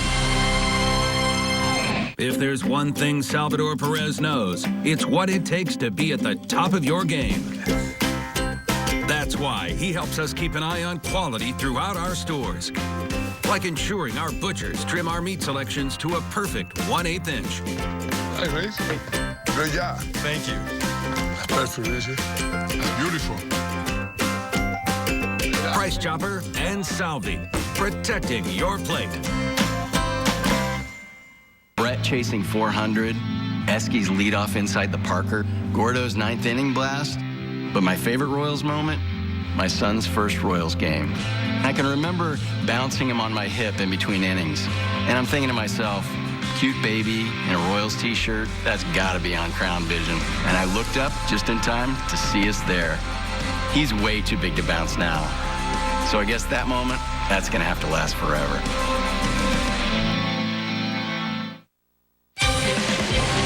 Baseball on Fox Sports Kansas City is brought to you by Ram.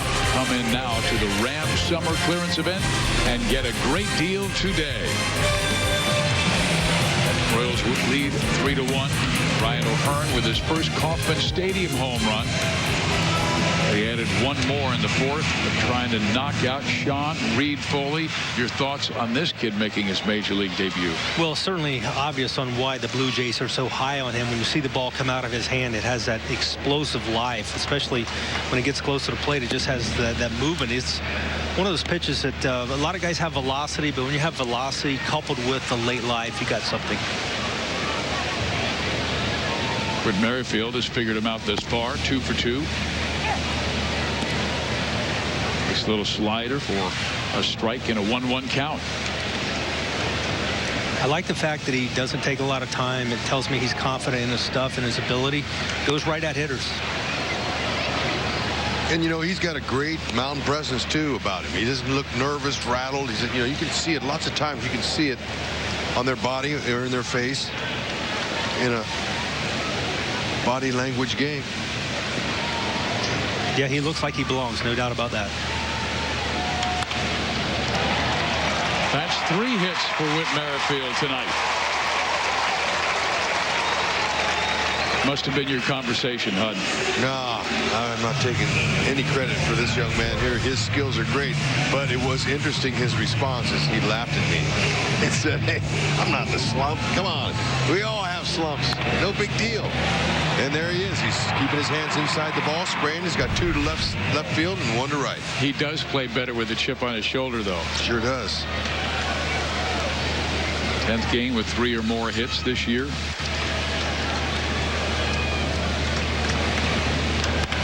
Alex Gordon, left center field. Long run for Pilar, and he will get there. And Whit, almost to second base, took his fist in the air and shook it down like, darn it, thought that was going to be a gapper. Take a look here at some of Sean Reid-Foley's work over the evening. Seen a little bit of everything here so far. Him using his ground ball, using his defense. Gives up the home run after a walk. I thought that was something. You tell he's very emotional about that, but he settles down, does a nice job getting back in a double play there. Now to Perez, who twice has grounded out.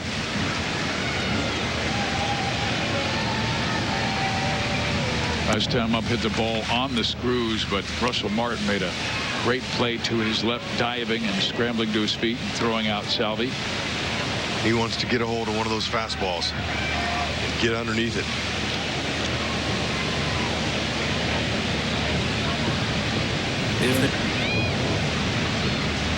Whit does not go, and it's popped up foul.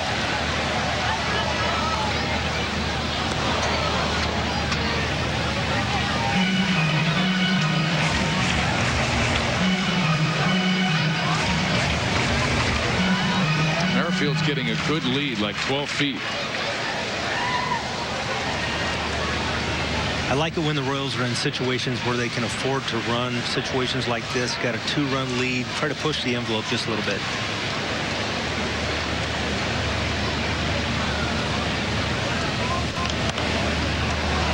One and two. That's a good swing.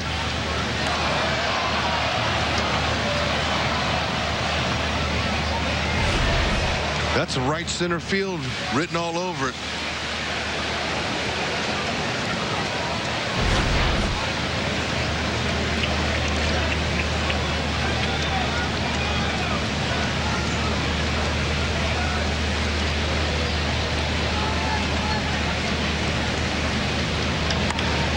Salvi does take a shot at right field. Back to first goes Whit. Nice idea.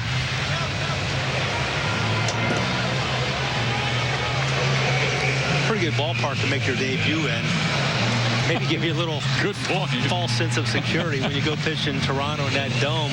Couple balls. I mean, Alex has got about 800 feet worth of outs tonight. Exactly. Great point, Monty. Because that ball Alex just hit, that's way out in the dome. And the one that Gordon hit in the first inning.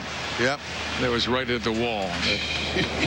That's the best point of the night. There might have been 8 home runs at Yankee Stadium. Well, think about their division. Yeah. Oh my, Boston, Fenway Park, Yankee Stadium, Toronto, the Trop,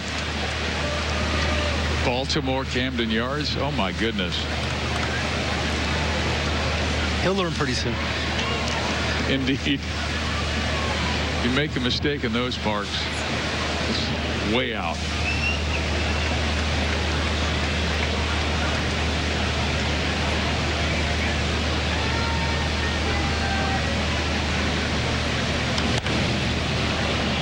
And I've always figured, Jeff, that a guy who is in his free agent year, good pitcher, may have had a down year, why not pitch at Kauffman Stadium half the time? Sign with the Royals.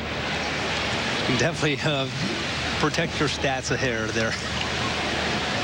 And we've seen some guys who have had great success here. I remember when the Royals acquired Jeremy Guthrie from the Colorado Rockies after he struggled in Colorado, the Mile High Stadium, came here, got a little fix to his delivery from Dave Island, and man, he really helped the Royals find success. I think Edinson Volquez really liked pitching here as well. Remember the first game he pitched, I think it was against the White Sox, and guys were making plays in the outfield left and right, inning after inning, and he's like, this is a pretty good place to make a living. It was like the first 2 innings, nothing but line drives and rockets, and he didn't give up a run because Escobar was laying out and Gordon was making diving catches, and so was Kane. And then he settled in, and once he settled in, I think he threw another 5 shutout innings.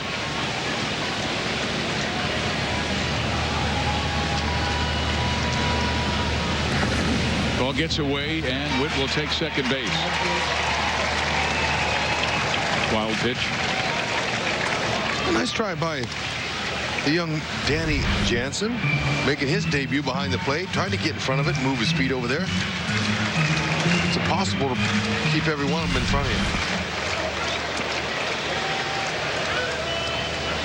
you. Royals were searching for a clutch hit in the St. Louis series.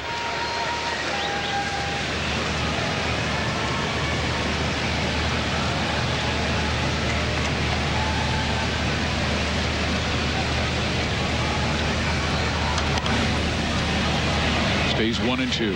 Yeah, be sure it's nice to see him deliver here, get another run on the board. Going back to the last inning, you got 1, 2, you got six guys go to the plate and only get 1 run. Kind of like yesterday, a chance to score a lot more early in the game they didn't against the Cardinals. I remember you talking about that with Joel, like in your late inning conversation.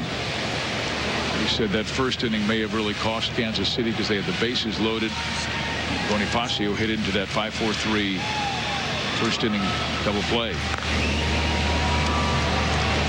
Lucas definitely in swing mode right now. And so Whitley, he knows that he can steal third base. Russell Martin's way off the bag. It's tough to be any fielder and come run to third on the run and catch and tag. But if you try to steal with 2 strikes on Duda and 2 outs, it's distraction. It distracts the hitter sometimes. So he's in scoring position. He needs to stay home. Let Duda knock him in. Duda hot at the plate, too. Had 6-game hitting streak, extended tonight to 7, so he's swinging a good bat. Yep.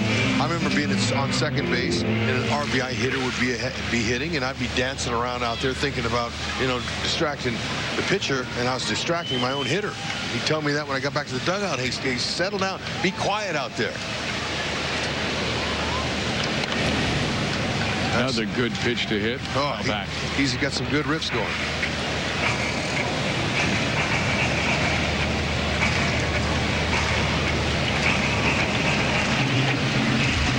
Next pitch will be the 8th for Lucas Duda.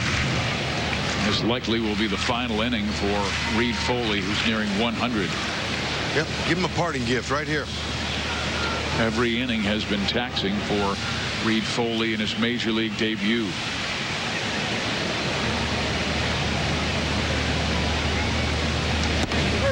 They called that a strike?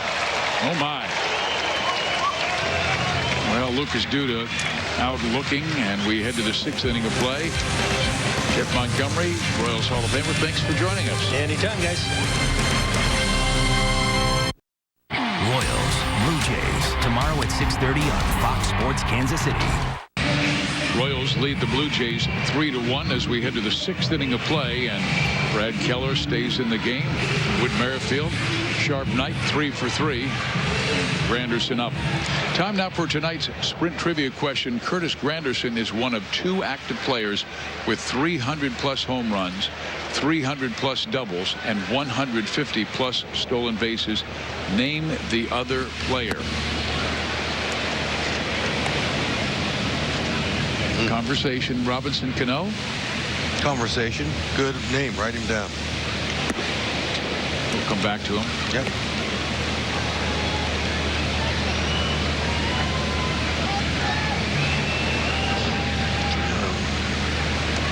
And Batista's still playing, but I don't know if Jose had that many stolen bases. Yeah, and Pujols doesn't have that many steals either. No.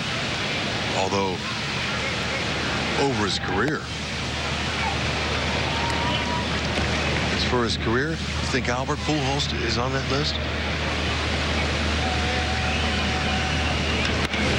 There's a base hit to right field by Curtis. Anderson's had a great career. And one of the truly good guys in the game. Once again, there's our trivia question. One of 2 active players with 300 home runs, 300 doubles, and 150 stolen bases.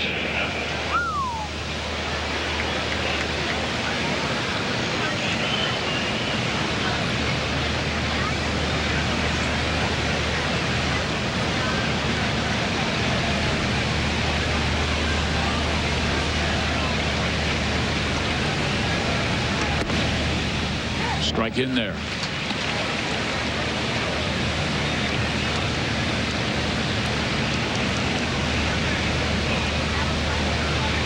Chase Utley will retire at the end of the year, but he doesn't have 300 home runs.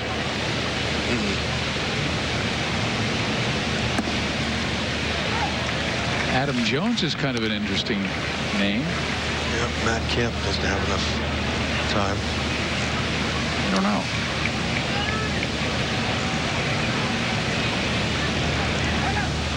Hey, a couple of ex-teammates right there from the Mets. You're right. Yep. They were part of the 2015 opponent of the Kansas City Royals.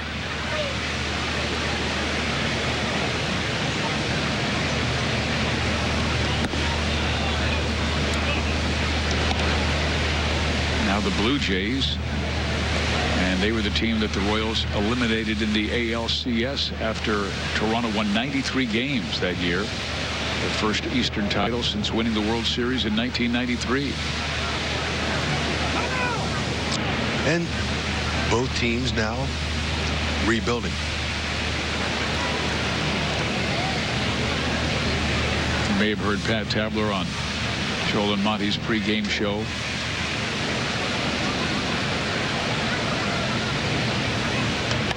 Price Chopper Royals Live. They have a good, very good organic section. Yeah, it's outstanding.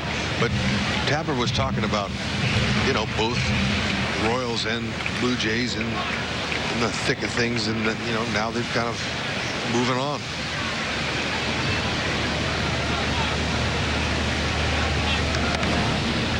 Popped him up.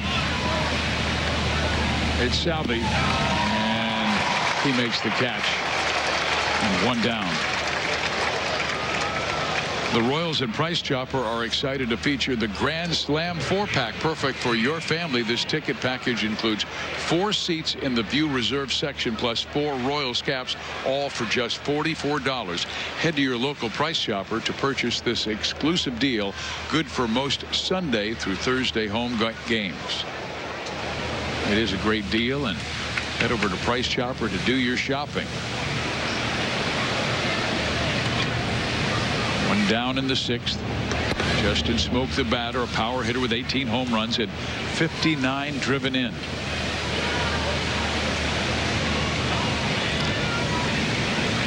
Why don't you put down Matt Kemp as a name? Okay. We won't guess it. We'll eliminate. That's what Rhino and I have been doing. It's been working. about Ryan Braun? Ooh, that's another good name. So right now we have Cano, Jones, Kemp, Braun, and Albert Pujols, but you can take him off. Little Birdie. Yeah, I had Batista on there too, and I don't think Batista had enough stolen bases. Little Birdie told me that Albert was not the answer. That's nice. Sometimes we get hints, sometimes we don't, but that was good. It helped us eliminate one of them. 3 strikes, all we get.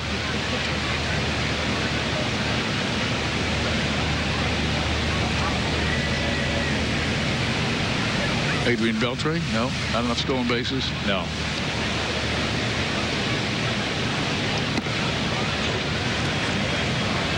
Got to get that ball down. Going to hit into a double play. Smokes grounded into 8.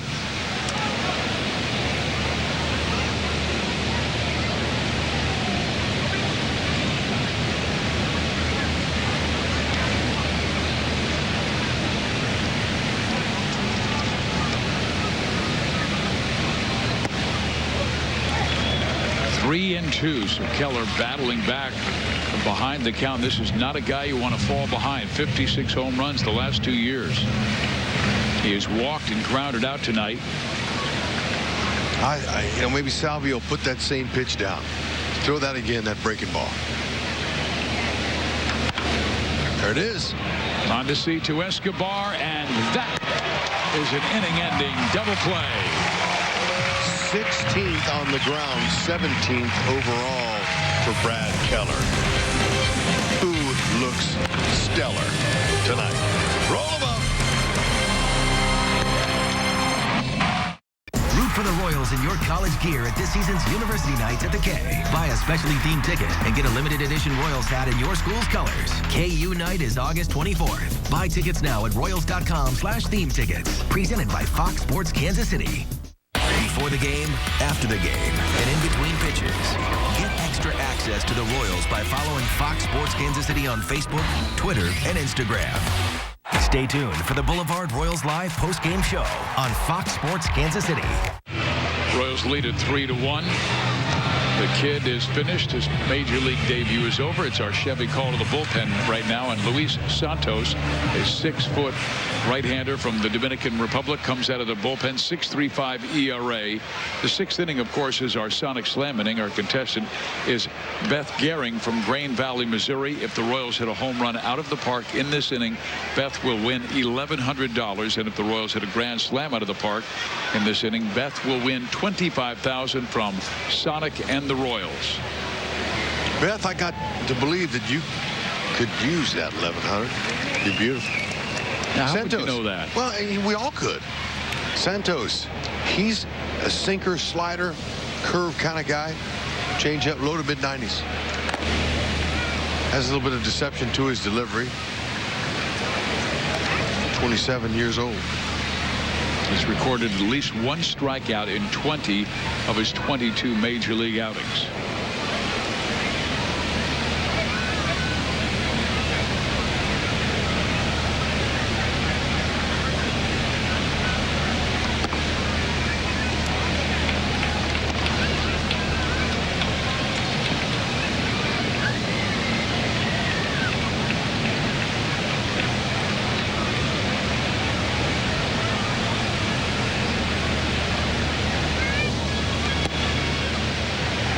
.5-mile-an-hour changeup.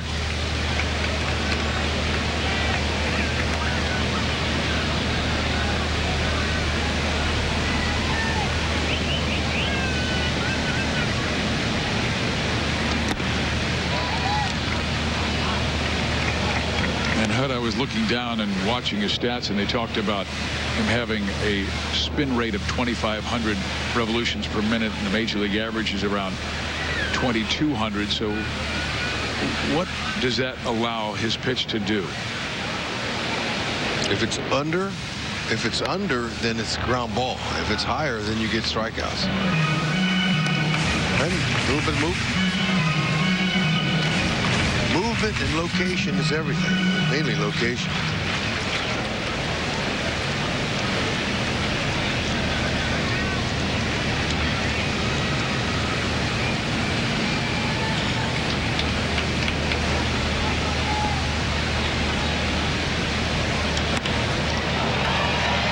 going to drop. And Rosell Herrera is on for the second time. Let's go to Joel. Well, Fizz, it's been fun to watch so many of these minor leaguers come up our minor league spotlight. Frank Schwindel, a.k.a. Frank the Tank, 18th round pick in 2013 out of St. John's University. And you look at what he has done during a 20-game hitting streak. He has also hit for 21 home runs this year, making it the third straight season that he has hit the 20 home run mark. So for a while this year and in recent years, you had O'Hearn on the left side, Schwindel on the right. Both played first, both played DH. So some nice power there. And maybe the New Jersey kids are getting it done. We see Heath Fillmyer tomorrow night, Frank Schwindel knocking on the door in the minors. Thank you very much, Joel. And just visiting with Rusty Kuntz, who's back with the big league club just for a couple of days. And then he'll go back and watch the AAA, AA, and single A guys. And he had some great reports on some athletes we have and terrific prospects. He really felt Dayton and the scouts did a great job finding new talent. He was telling me a little bit about that. Kelvin Gutierrez, who's playing third base at AA Northwest Arkansas, said Leon Roberts has done a remarkable job with his swing, and now he's hitting for more power. Here's Phillips on twice.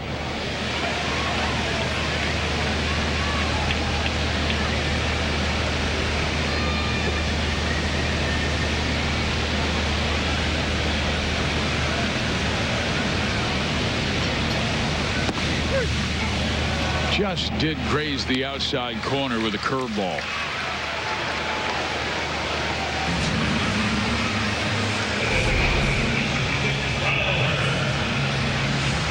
Yeah, that's really nice downward movement. See how he's on the side of the ball with the breakdown. Thought it was away.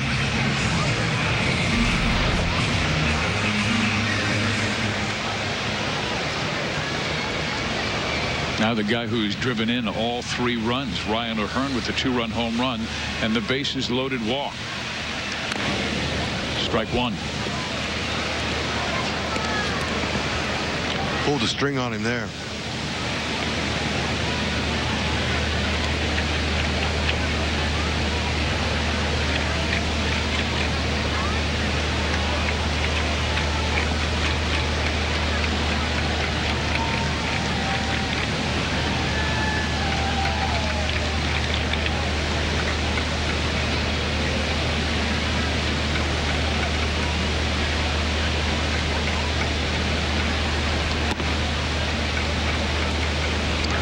I see Rosie take off and steal a base.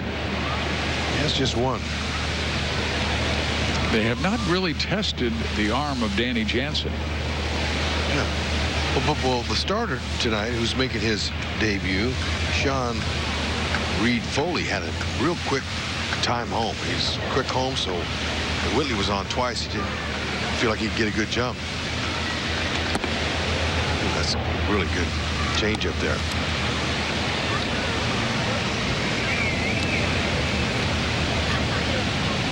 It looks like Santos is a quick home as well. Yeah, he, according to these stats, he throws that curve and the changeup a lot.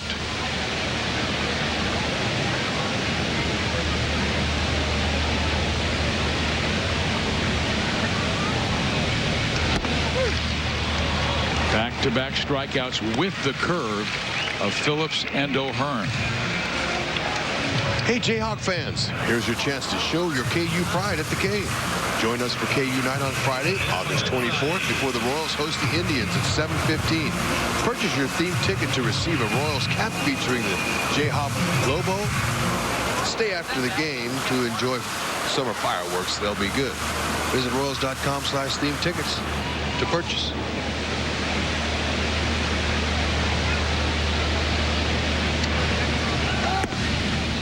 Well, Rosell bluffed a move to first base. Maybe they're thinking about being a little more aggressive with all of the curves and changeups that Santos is throwing.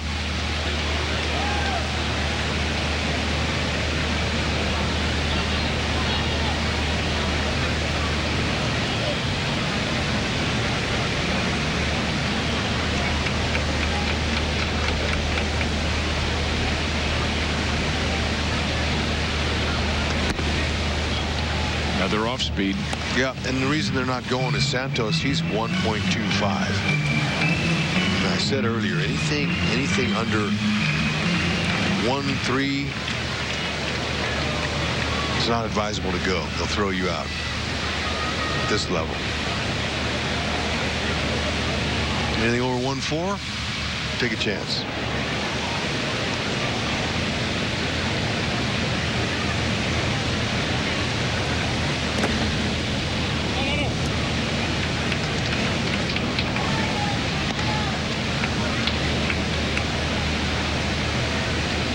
Interesting decision by Adamandisi, thinking of dropping that bunt, that he might be getting a changeup or a curveball that is dipping down where he can stay on top of it.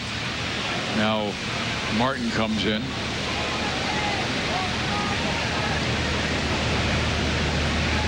Yeah, I think he needs to go ahead and swing away, knock him in. He could knock Herrera in with a gapper. Down the line, foul. That had 3 bags written all over that. Way he can run.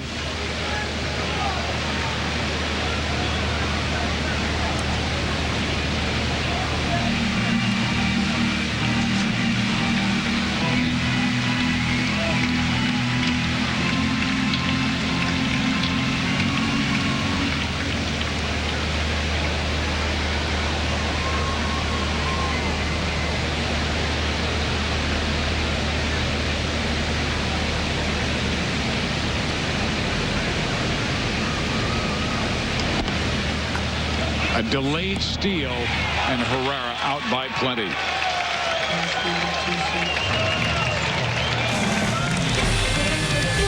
Good try. Royals, Blue Jays, tomorrow at 6:30 on Fox Sports Kansas City. Time for our game summary. A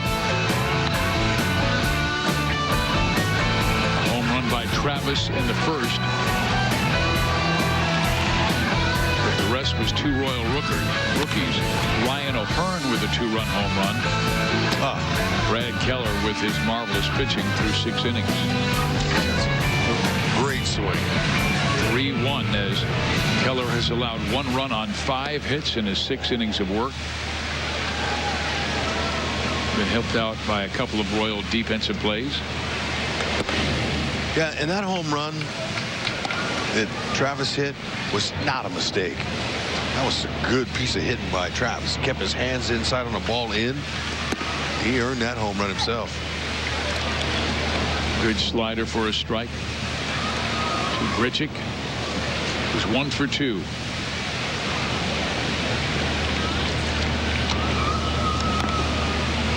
One and 2.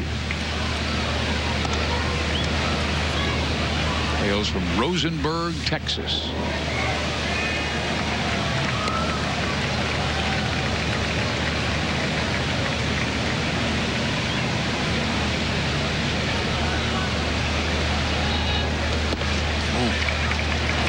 Good fastball up, strikes out Grichuk.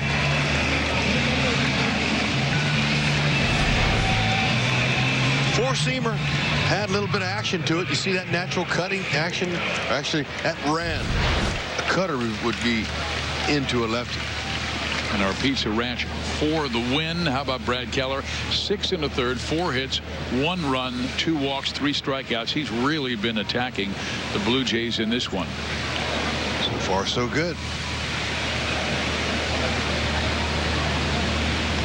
Now Morales, and he takes a strike on a good moving fastball that looked like it was going to hit the heart of the plate, and then caught the corner.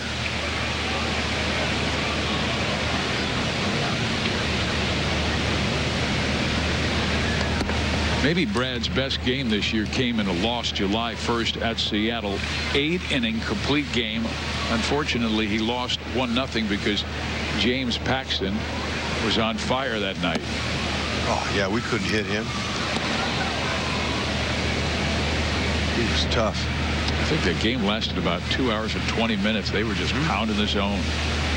Quick outs. I agree with you. That was a fun game to watch.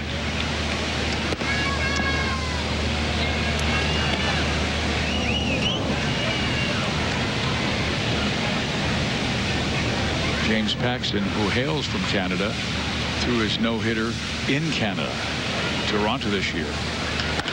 To the right side, Witt has plenty of time and throws out Kendris, 2 down. That's Keller. Way to get back into that count there. He didn't want to lose Morales, and gets one more out. He might get one more inning. You know, he pitches like a veteran, Hud. He only turned 23 at the end of July, and I like the adjustment he made. Second batter homers, third batter walks, and he just got back up on that hill and knew that he made a couple mistakes and didn't let it affect his game. That's the thing that Monty said was most impressive to him. And those are the things that you really look at a young guy. How do you handle the mental issues, the stuff that goes on, and do you control it, or are you able to get right back up on the beam?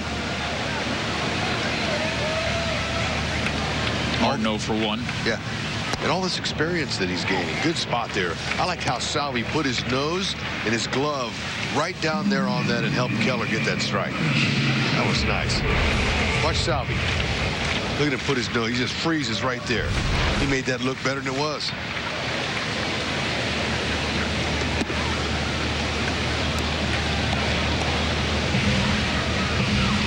Salvi went down to one knee trying to give that low target away. Finish him, big bad Brad. That's right. Not yet.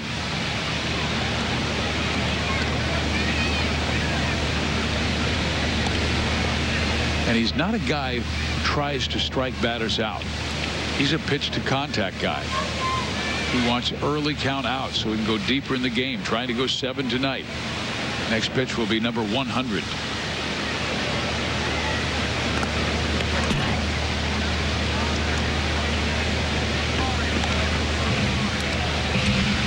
Once again, Martin with 2 strikes does not chase. Very disciplined hitter.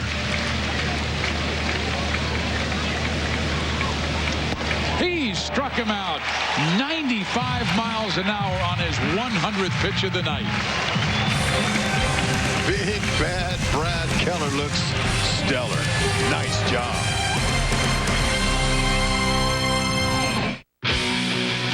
T-shirt Tuesday is tomorrow, and Heath Fillmyer will be going for Kansas City. Ryan Borucki for the Toronto Blue Jays. Fillmyer was terrific in his last start. Royals trying to nail this one down, but they still have a ways to go. They need 6 more outs, leading 3-1. Now Santos to face Mondesi. Mondesi was up when Herrera was thrown out trying to steal, and it looks like Keller's evening is over. Pat on the back from Ned. Most pitches he's thrown this year is 109, and that came in 7 innings against the Angels in a 2-0 victory.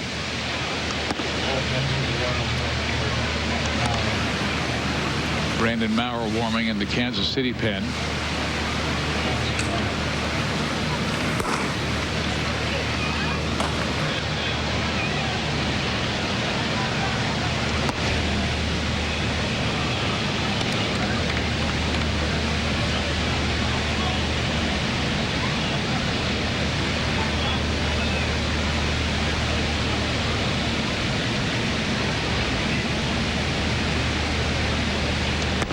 Just off the plate, 3-1.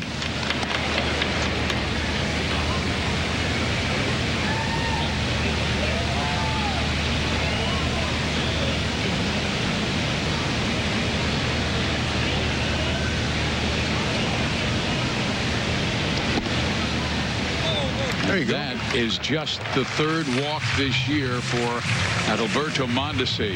Yeah. Here is one of the Royals' fastest players at first base. They have not run that often, and they had a runner thrown out, Rosell Herrera, to end that last inning. So our sprint trivia question: Curtis Granderson is one of 2 active players with 300 or more home runs, 300 or more doubles, and 150 or more stolen bases. Name the other player, Wonder Dog. Okay. Matt Kemp. No. You're going to go for Matt Kemp? We got 3 strikes. We got we got 5 names. You know the answer, and so you're going to go with Matt Kemp. I don't know the answer. You do too. I have an idea. We got a few names there. Go ahead. All right. Matt Kemp, go ahead. Strike one. Okay. Here's your guess. How about Robinson Cano? I don't think Robinson Cano's got that many stolen bases. Okay, that's not an official guess then. You guessed Ryan Braun, and as soon as you mentioned his name, I said, I'll bet you're right, because Ryan Braun had a lot of steals early in his career. 5-tool player. Go for it. Okay. But then you went and grabbed the Milwaukee Brewers media guide, and you looked, and so that's cheating. We can't cheat up here, Fizz. They do not like us to cheat. So this is a push.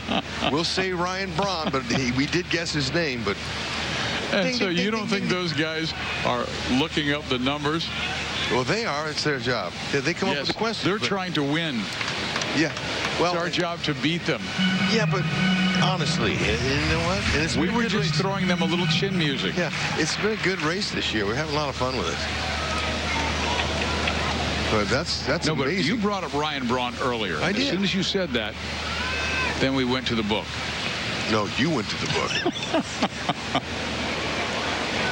I liked how they moved Mondesi there. Escobar, good contact hitter, even though there's no outs. Hey, you got the two guys that can handle the situation here. Escobar put the ball in play. Monty take off. And Grichuk is shallow and right. Little hit and run. Straight's still going to be tough because Santos is so quick home.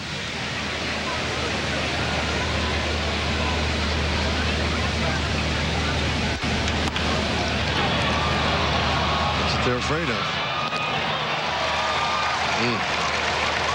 Second time tonight, Escobar's found that shortstop.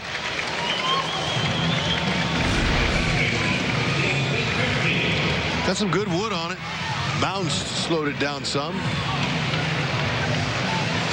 But Diaz, he's a nice shortstop, having a good year. Turned that with no problem.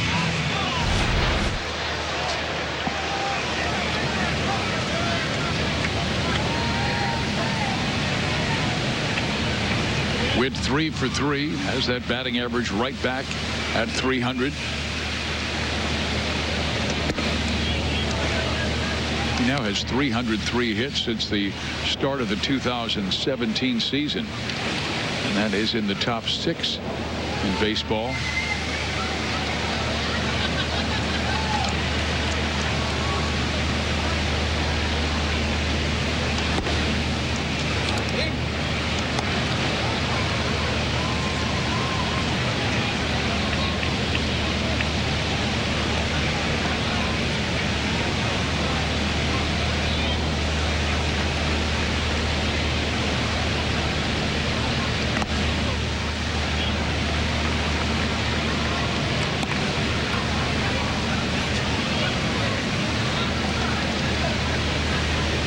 Royals with 3 runs on 7 hits. Blue Jays 1 run on 4 hits.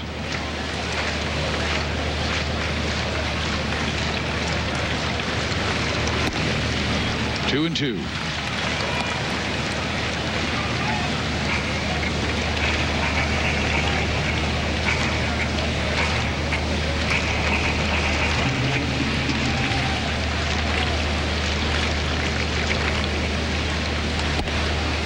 Teased him upstairs. Witt wanted no part of it. Now a full count. Santos is on 5 days rest. He's looking pretty good tonight. He's hitting his spots, doing a nice job, mixing up his pitches. He's got good stuff. Strike 3 call.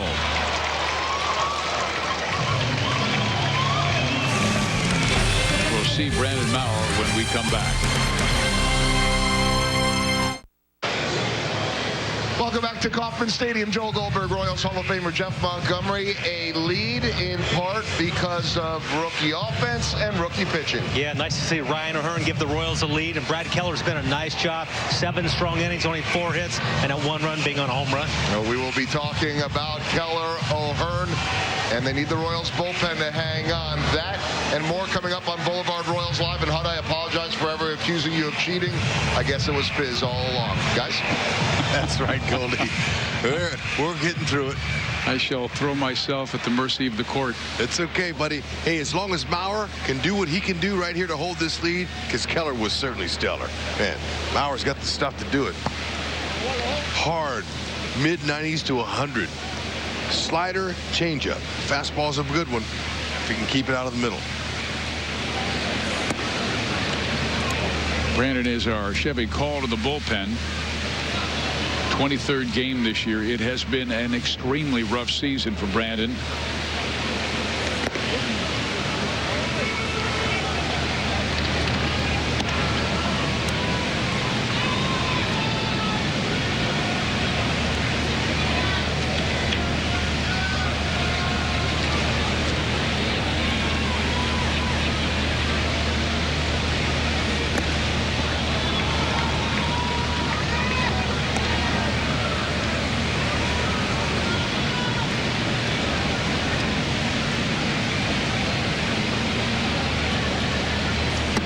Strike in there, 3-1.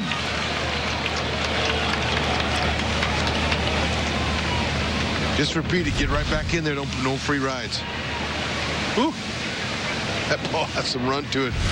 Diaz thought that was ball 4. And he may have gone after ball 4 and a fastball low. I think Salvi really helped him out on that 4th pitch with that late run to it. You can get him a swing.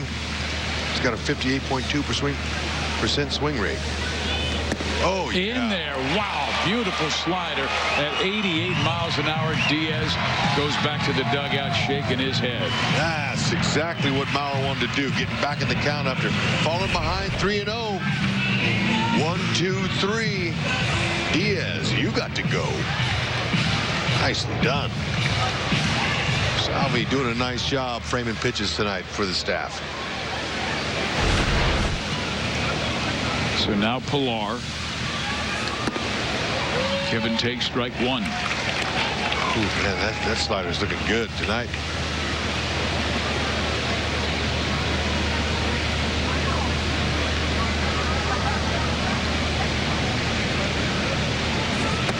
Yes, it is. Back-to-back sliders for an 0-2 count. Now the guy's waste pitches on 0-2. Salvi wants him to shake. Well, he went back with the slider and fouled off. That was up. Yeah. Too good to hit on an 0-2 count. That's why I thought he might run one away with that fastball. Yeah. Let's see. Stay on.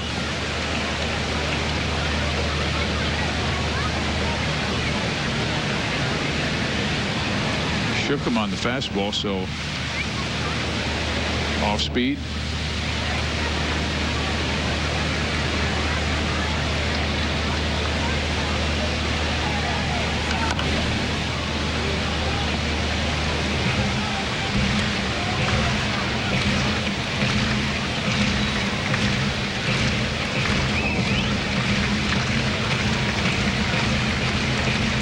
Sliders and a changeup is all Pilar has seen.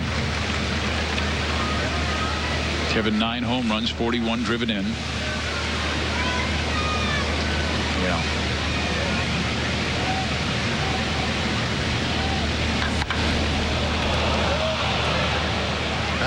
Maybe that's not why he's. I mean, he just pulled a 100-mile-an-hour fastball. Yeah. He wasn't fooled by that one, but he was way out in front, man. That ball was whistling. But Perez held a low and away target, and the ball ran back in over the heart of the plate.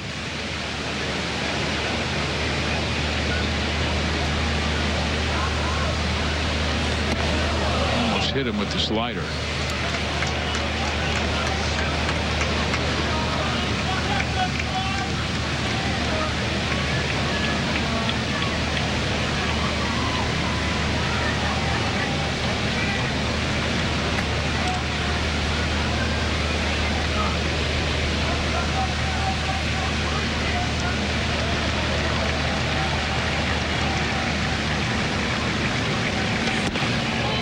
Just off the plate at 98.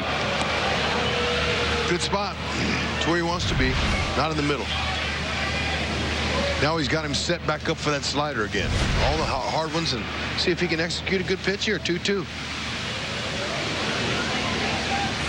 He does, and gets him to chase that slider, and back-to-back strikeouts in the 8th.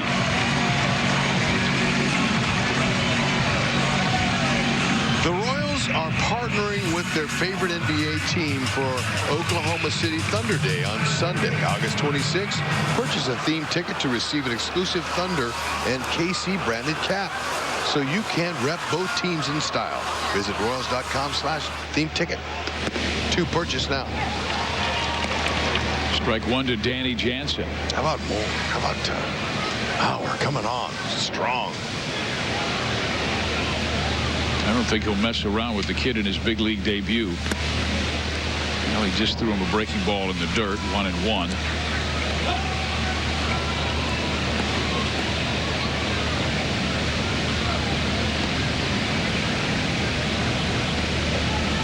Jansen got his first major league hit his first time up. And that is a chop knock. Man, oh man. Fortune smiled on Danny Jensen tonight. 2 for 3 in his big league debut. Yep. Nicely done. Look, that ball had eyes all over it. And you can get you a pocket ball like that. That's perfect. That's what that is. Just put it in your pocket.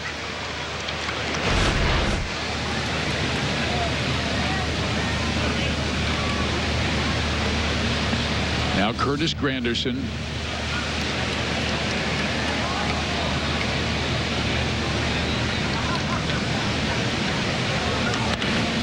Pulls that one foul. Curtis, good power. 10 straight years, 20 or more home runs. The only guys who can say that: Pujols, Cabrera, Beltre, Can, Nelson Cruz, Curtis Granderson.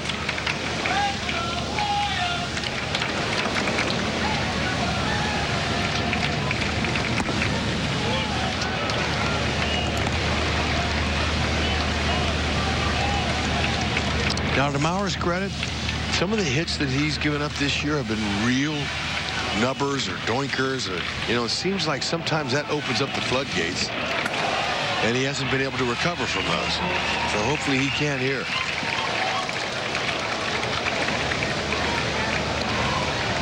Wild pitch will be charged to Brandon.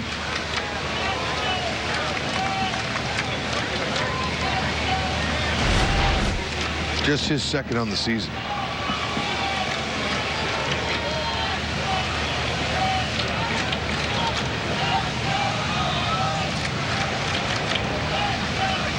Toronto swept Kansas City in April, outscoring the Royals 31-12. The bullpen had an ERA over 15.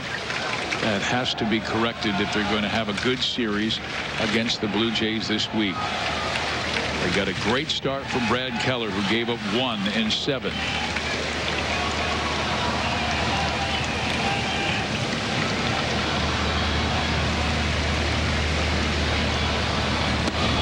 Two and 2. Good spot, and plenty of velocity on that one.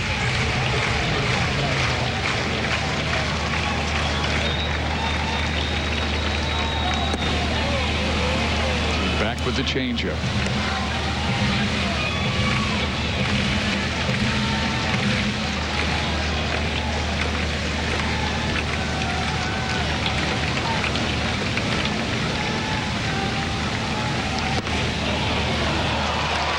After he threw a fastball right by Granderson, came back with a changeup and then a slider.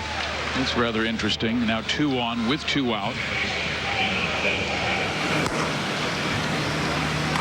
Tim Hill starting to warm up in the Kansas City bullpen. And Cal Eldred will come out for a visit.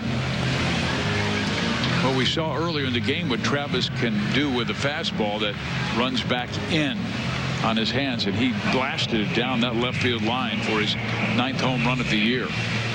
Now, with 23 pitches thrown, this is a good time for a visit from his pitching coach, Cal Eldred. Good time to go out there, give him a little breather, talk about the hitter some. And got a few options. Got to force out an any base.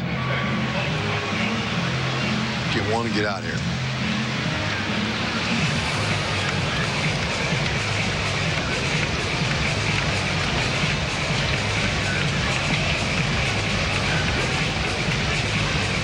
Jensen had a chop knock. Good pitch by Brandon, but he reached on the infield hit. Walk to Granderson. Now Travis, who has been heating up the last week and a half.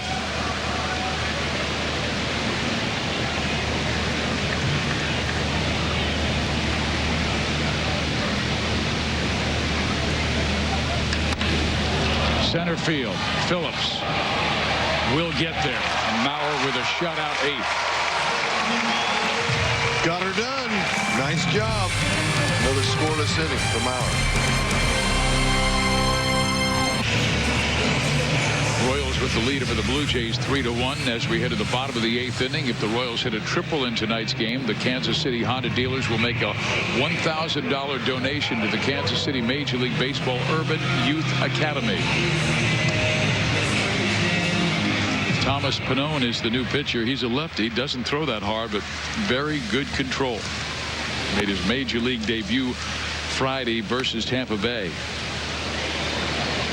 Yep, lefty throw that fastball, curve, changeup. 3 pitches. Not overpowering. He hails from Cranston, Rhode Island, was Cleveland's 9th round pick in 2013 out of a community college in southern Nevada, and then traded to Toronto for Joe Smith on just before the trade deadline last year.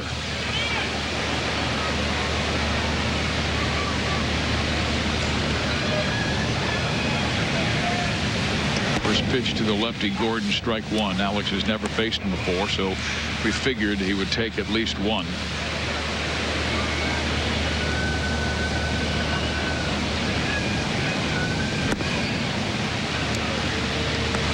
Pretty good breaking ball as well. Yeah, that's a good little hammer.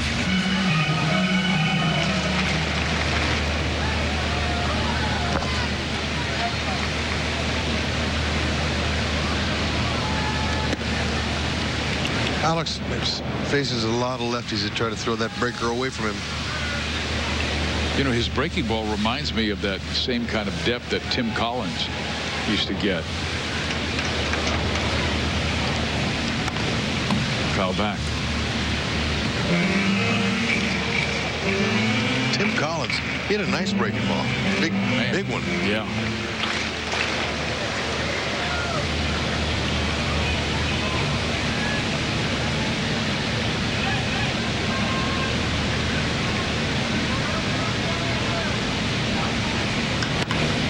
Alex to left center. Keep Millar, and Pilar will be able to pull it down. MLB.TV is now available at a lower price. For $49.99, watch every out-of-market regular season game. Plus, get a free subscription to MLB at Bat Premium. Blackout and other restrictions apply. Visit MLB.TV to take advantage of this special offer. That's right. Young man's doing a little streaming right now. Good drive by Alex. That ball was scalded, man. Too bad. Hit the wrong area, or that could have been a triple. And Pilar had him played perfectly. He's pretty good, that Pilar guy, man. Salvi hitting .247 against lefties this year, and 6 of his 19 home runs have come against southpaws. He has not hit a home run since August 3rd. And he took Jake Odorizzi, a right-hander, deep in Minnesota. Willie Peralta getting ready for those final 3 outs in the 9th. He will face hitters 3, 4, and 5.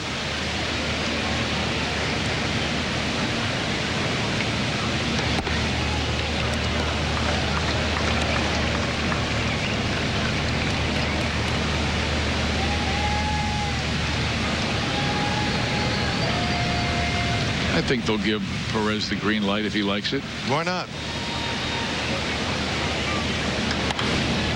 And he does, but pops it up right side, just in smoke.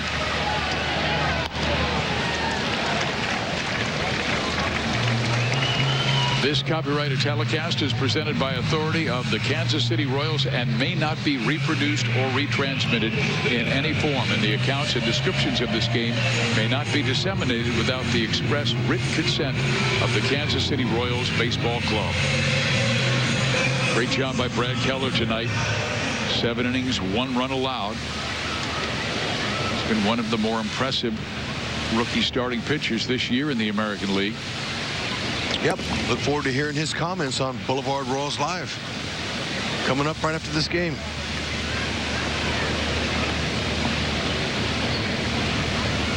Due to 1 for 3, that single in the 4th, he would come around and score when Homerun walked with the bases loaded. The rookie Homerun has driven in all 3 runs.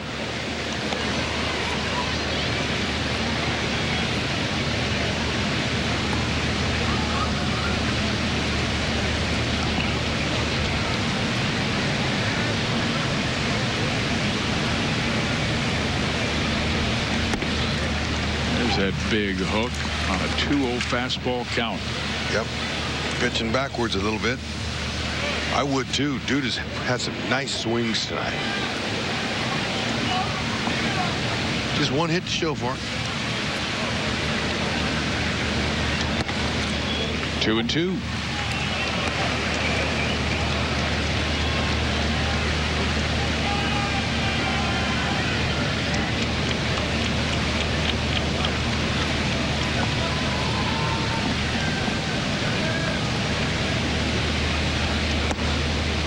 Curveball in.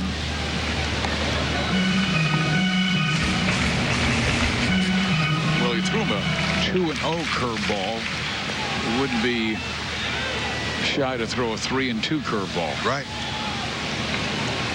You might sit back, but you don't want to take that fastball, though. And it is a fastball low. Right. So a 2-out walk to Lucas.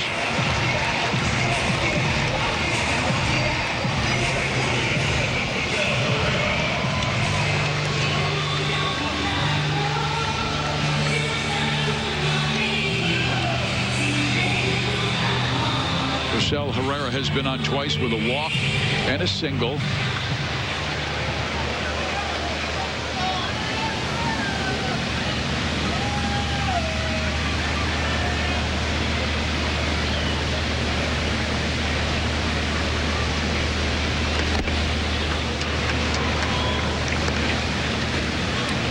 So looked like he wanted to drive one out.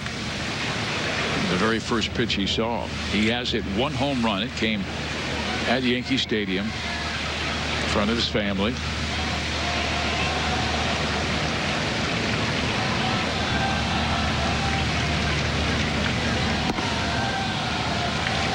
Rosie has a little more power from the right side. He'll tell you that left-handed homer he hit at Yankee Stadium was a Yankee Stadium homer. He got it pretty good, though. It was on the line, but a lot of other parks, it's not going to get out. But it's a home run.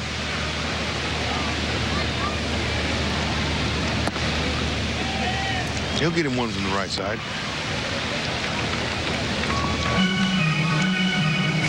Good numbers. You know, right side he's hitting just 236. Herrera. Left side 263.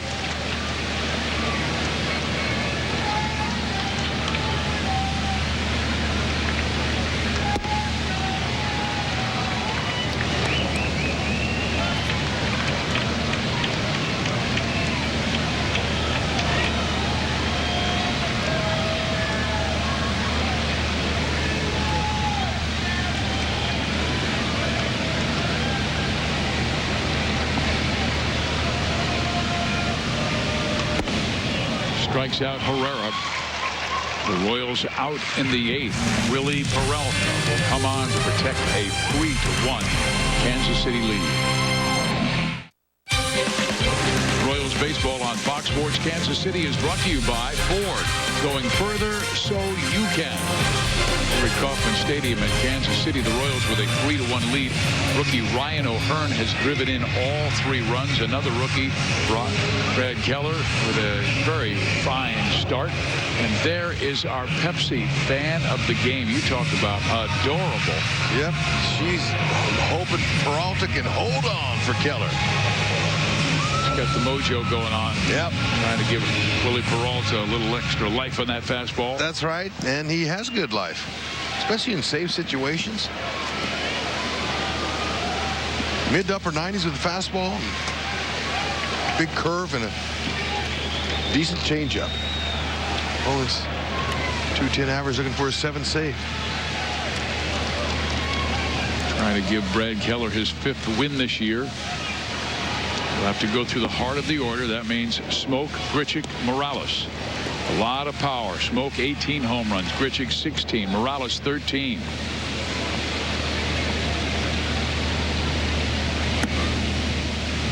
Oh, come on, that was down. And Smoke said, oh, no, that was down.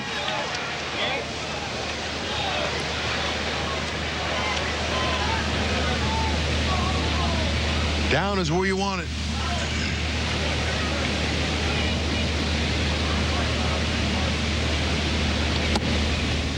Willie with the fade outside, 2-1.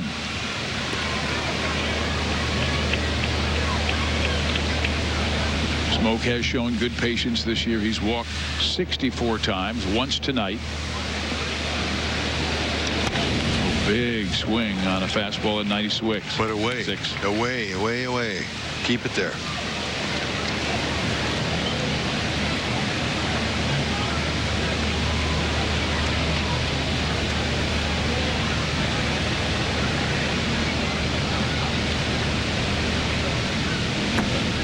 Didn't bite on the breaker.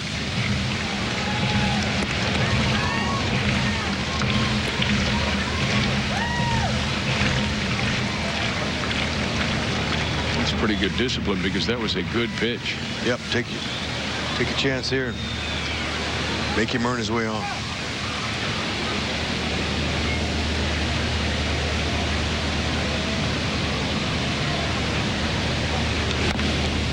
That's it.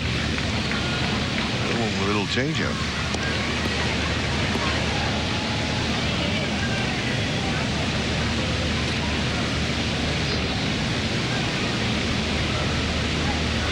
Just an 0 for his last 12.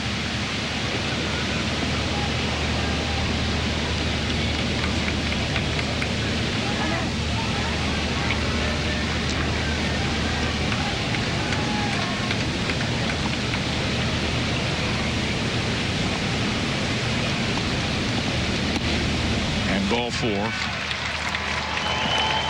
As Denny Matthews would say, leadoff walk. Close game, late innings. Not a good way to start. But the Royals defense has helped with 3 double plays tonight. Or 2 double plays. Now would be a good time to get one. Grichuk's fast. It'll be hard to double up.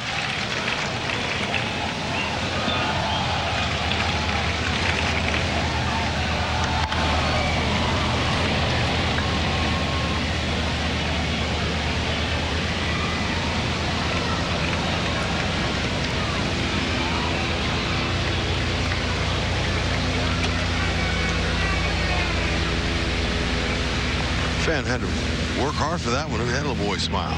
All right. Thanks, Dad. My hero.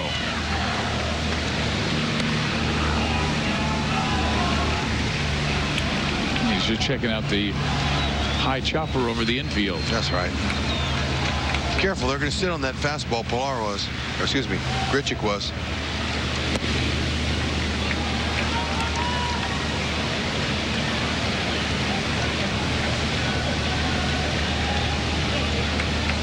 .333 double home run. Yep, has had a little success.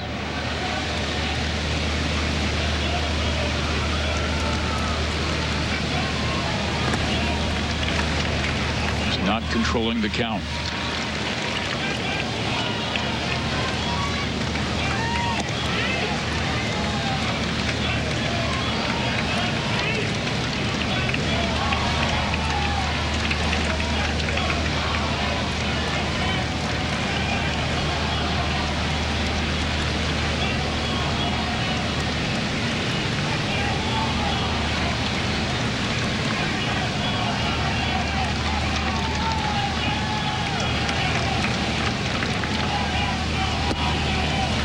Strike in there. Slider on a 2-1 count.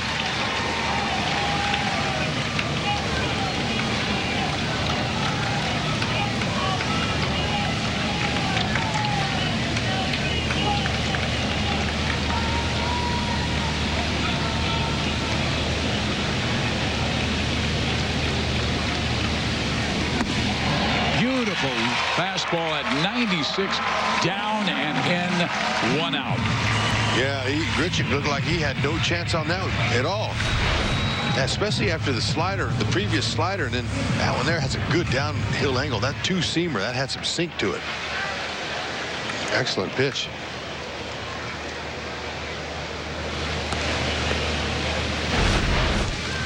Some tough batters he's facing here with some pop.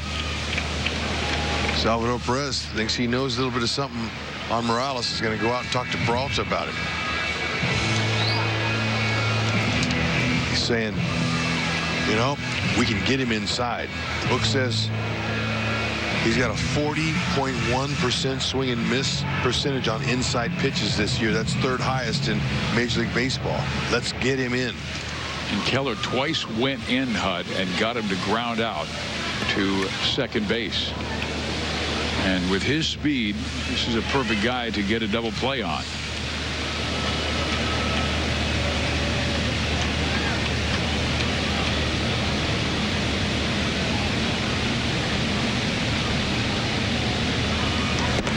Ball 1.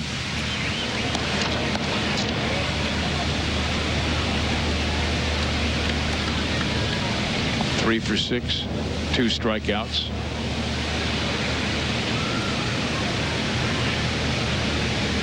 He has hit into 11 double plays this year. 1-1.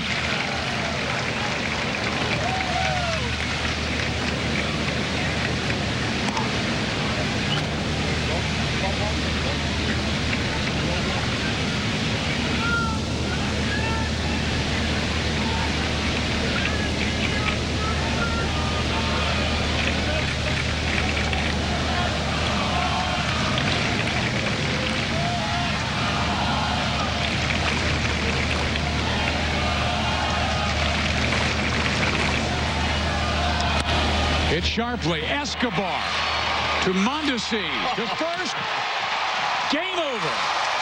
That was beautiful. The backhand flip.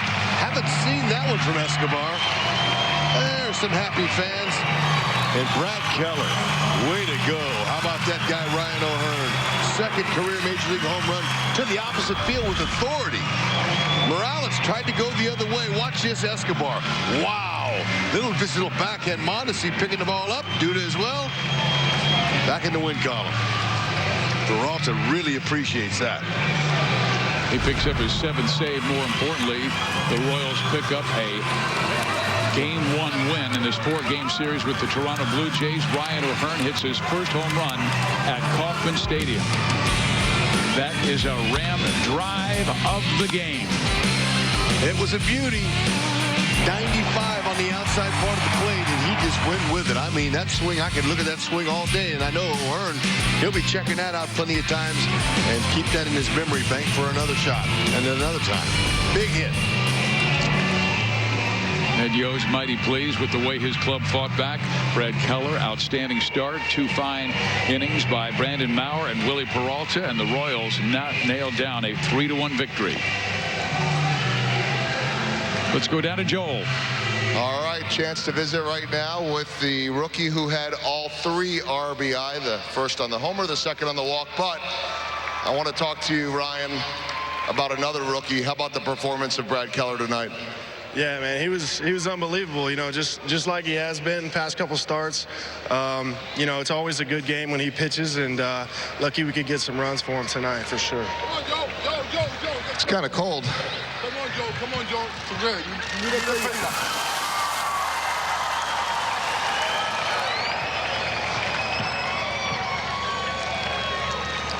He was mad at me the other night for missing the Gatorade bucket. So, anyway, I think we were talking about Keller. What makes him so good with that age, too? I mean, he's only 23. He's got unbelievable stuff. You know, great competitor. He comes out, pounds his zone, and you know, great to play defense behind, great tempo. So, you know, that's what you come to expect from him. So, all right, to be able to get the offense going a little bit with the and I know nothing's easy. It looked like an easy swing opposite field. What goes into that? Yeah, I mean, just being ready from pitch one. You know, he left a fastball in the zone, and I got after it a little bit, and you know, lucky enough, put some runs on the board, and pitchers did great after Brad. Mauer, Peralta, great defense, and it's good to get a win to start the series. Yeah, I was going to ask you about that final question. It's been a rough homestand against two really good playoff contending teams, but just with a long series here, to be able to get things going in the right direction, what does that mean? Yeah, it means a lot. Hopefully we can carry it in tomorrow. Yeah, 2 tough series, so to come in here and get the win to start the night or start the series is huge. All 3 RBI. Great job tonight, Ryan. All right, thanks, Joel. There you go, Ryan O'Hearn. Big night for him and the Royals, guys. Thank you very much, Joel. And it was Ryan O'Hearn, fastball away. As Hud talked about earlier, great head position, opposite field. The Royals win game 1 of this 4-game series with the Toronto Blue Jays. 3-1 the final score, and the winning pitcher Brad Keller wins his 5th game this year. Willie Peralta with his 7th save. It always gets back to pitching, but Hud, I wanted to talk with you about the adjustment that Brad Keller made, maybe mechanically, because hitters 2 and 3 home run, then walk, and then it seemed like he just was able to get that fastball down, and he cruised after that. Yeah, a lot of that's mental too, but you know, you have to have the mechanics along with that. But that he was able to get rid of that bat, because a lot of times that first inning, whether you're young or old, it doesn't matter. If you're trying to find out what works for you, that's just the way the game is of pitching. But he was able to rebound from that, used his defense. Again, stellar defense. 13 games in a row, airless ball. Fizz, that's fantastic. And then get it to the pen to win. Bauer, another scoreless inning. That's now 7 out of 8, I believe, innings that he's had scoreless. And that's, as you said, 13 straight games without an error, but plays were made behind him, like Alex Gordon's throw after back-to-back hits, and Alex throws a runner out at the plate on a very close play. Yeah, how about Salvi gunning down a little, strike him out, throw him out. Salvi at 53% now, throwing runners out. That's the greatest mark in the world for a catcher. Heck, 30% is good, Fizz. But let me just tell you, too, I like Peralta's able, he'd come in there and get the job done, the bullpen. They needed some confidence here, a little bit of a lifter. But an excellent game. O'Hearn, man, bottled that swing up. That was a beauty. And the Royals have a Game 1 victory. Brad Keller, his 5th win of the year. For a great crew here in Fox Sports Kansas City, Joe Goldberg, Jeff Montgomery, Rex Hudler, and our cast of thousands. Boulevard Royals Live is coming your way next with Joel and Monty. Royals win it 3-1. Final score. Have a great evening, everyone.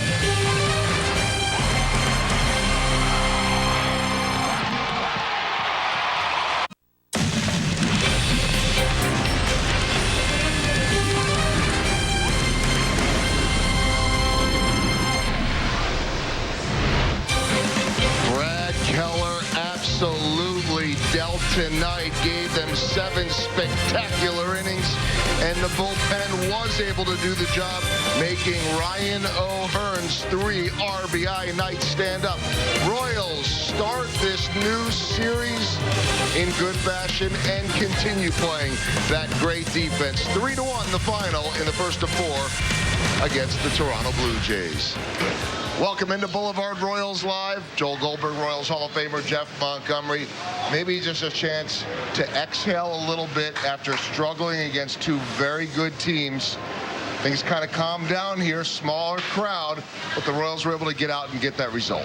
Yeah, and I thought a real key, Brad Keller obviously had a great game. He got better as the game went on. They played great defense. But I think once you got to the lead early on the 2-run home run by O'Hearn, you weren't fighting an uphill fight. The bullpen they bent a little bit. They didn't break. They made the big pitches when they needed to. But at the end of the day, you get a win like that. It's a great way, especially when you're starting a 4-game set. It's only their 8th win all year when they have scored 3 runs or less. So that is a testament to the pitching performance of the rookie. Yeah, and you don't get good pitching without good defense, and the defense was there all night. But Brad Keller, I thought after the first inning, he settled down and really kind of cruised through. He looked like he was getting stronger as he went. I'm sure that the pitch count ended his outing after 7 innings, but he could have gone longer. I would say if he needed to, he could have given Ned Yost another inning, but a very, very nice outing from Brad Keller on the night, going 101 pitches. So Keller was spectacular in this one and really able to buckle down. His 4th career start with 7 or more innings, also his 4th career start with 100 or more pitches, and Montague retired 10 of the final 11 batters.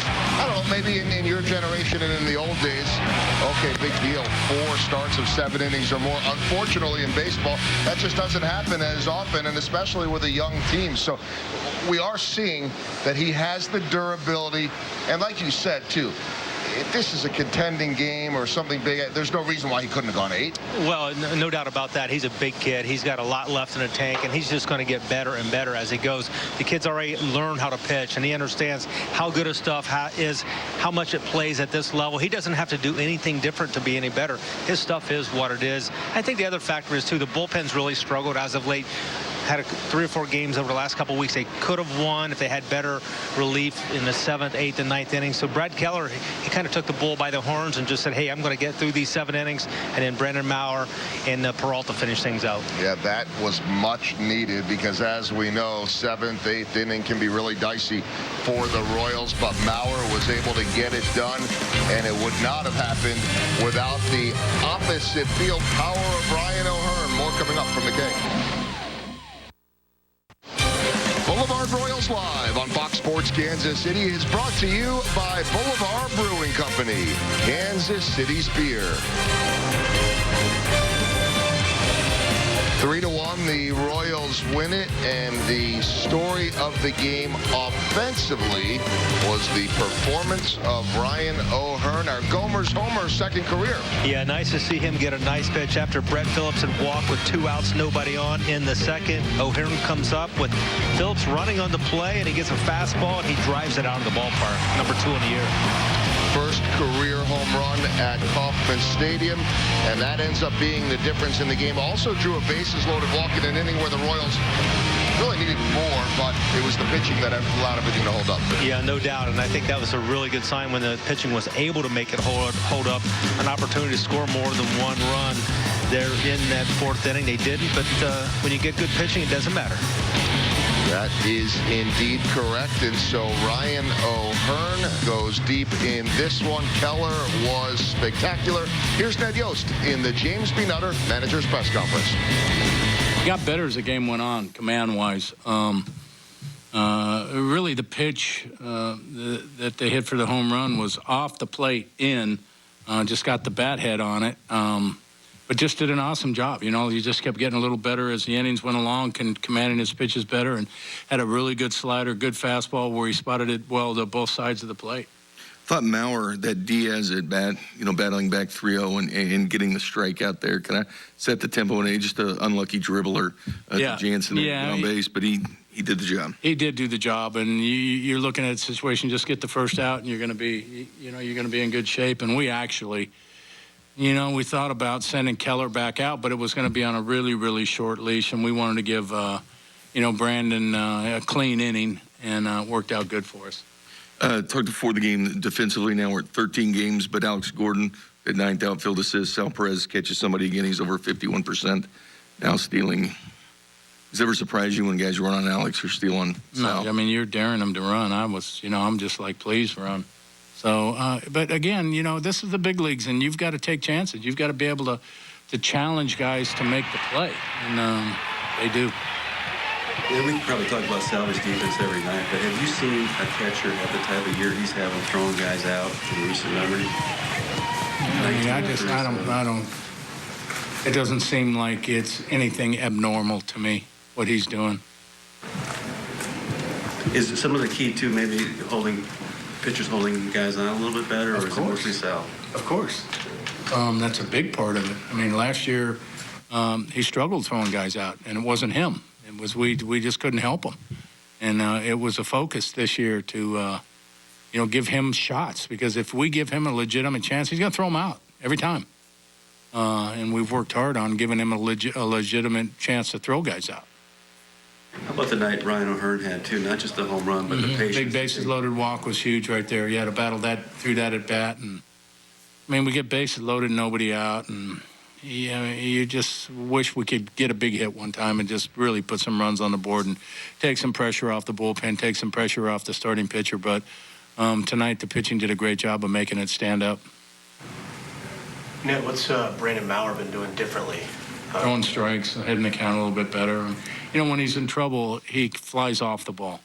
And the last, 4 or 5 times, he's making quick adjustments. When he's flying off the ball, he'll make the adjustment and stay straight in his lane.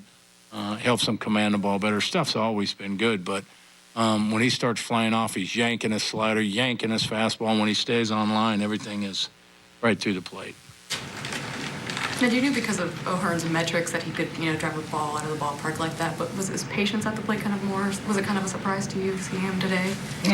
He's had good approaches since he's gotten here, that's for sure, and I was impressed. Alex Gordon, smoked the ball 3 times, and, just managed to get it to the wall, really hit the ball hard, but a lot of loft to it, and it just kind of gets out there and dies, on the deepest part of the park. And O'Hearn's ball was kind of on a line, but it seemed to me like, it got out there and just really jumped. The ball was really smoked, and it just kind of like jumped, which means he hit it really, really hard.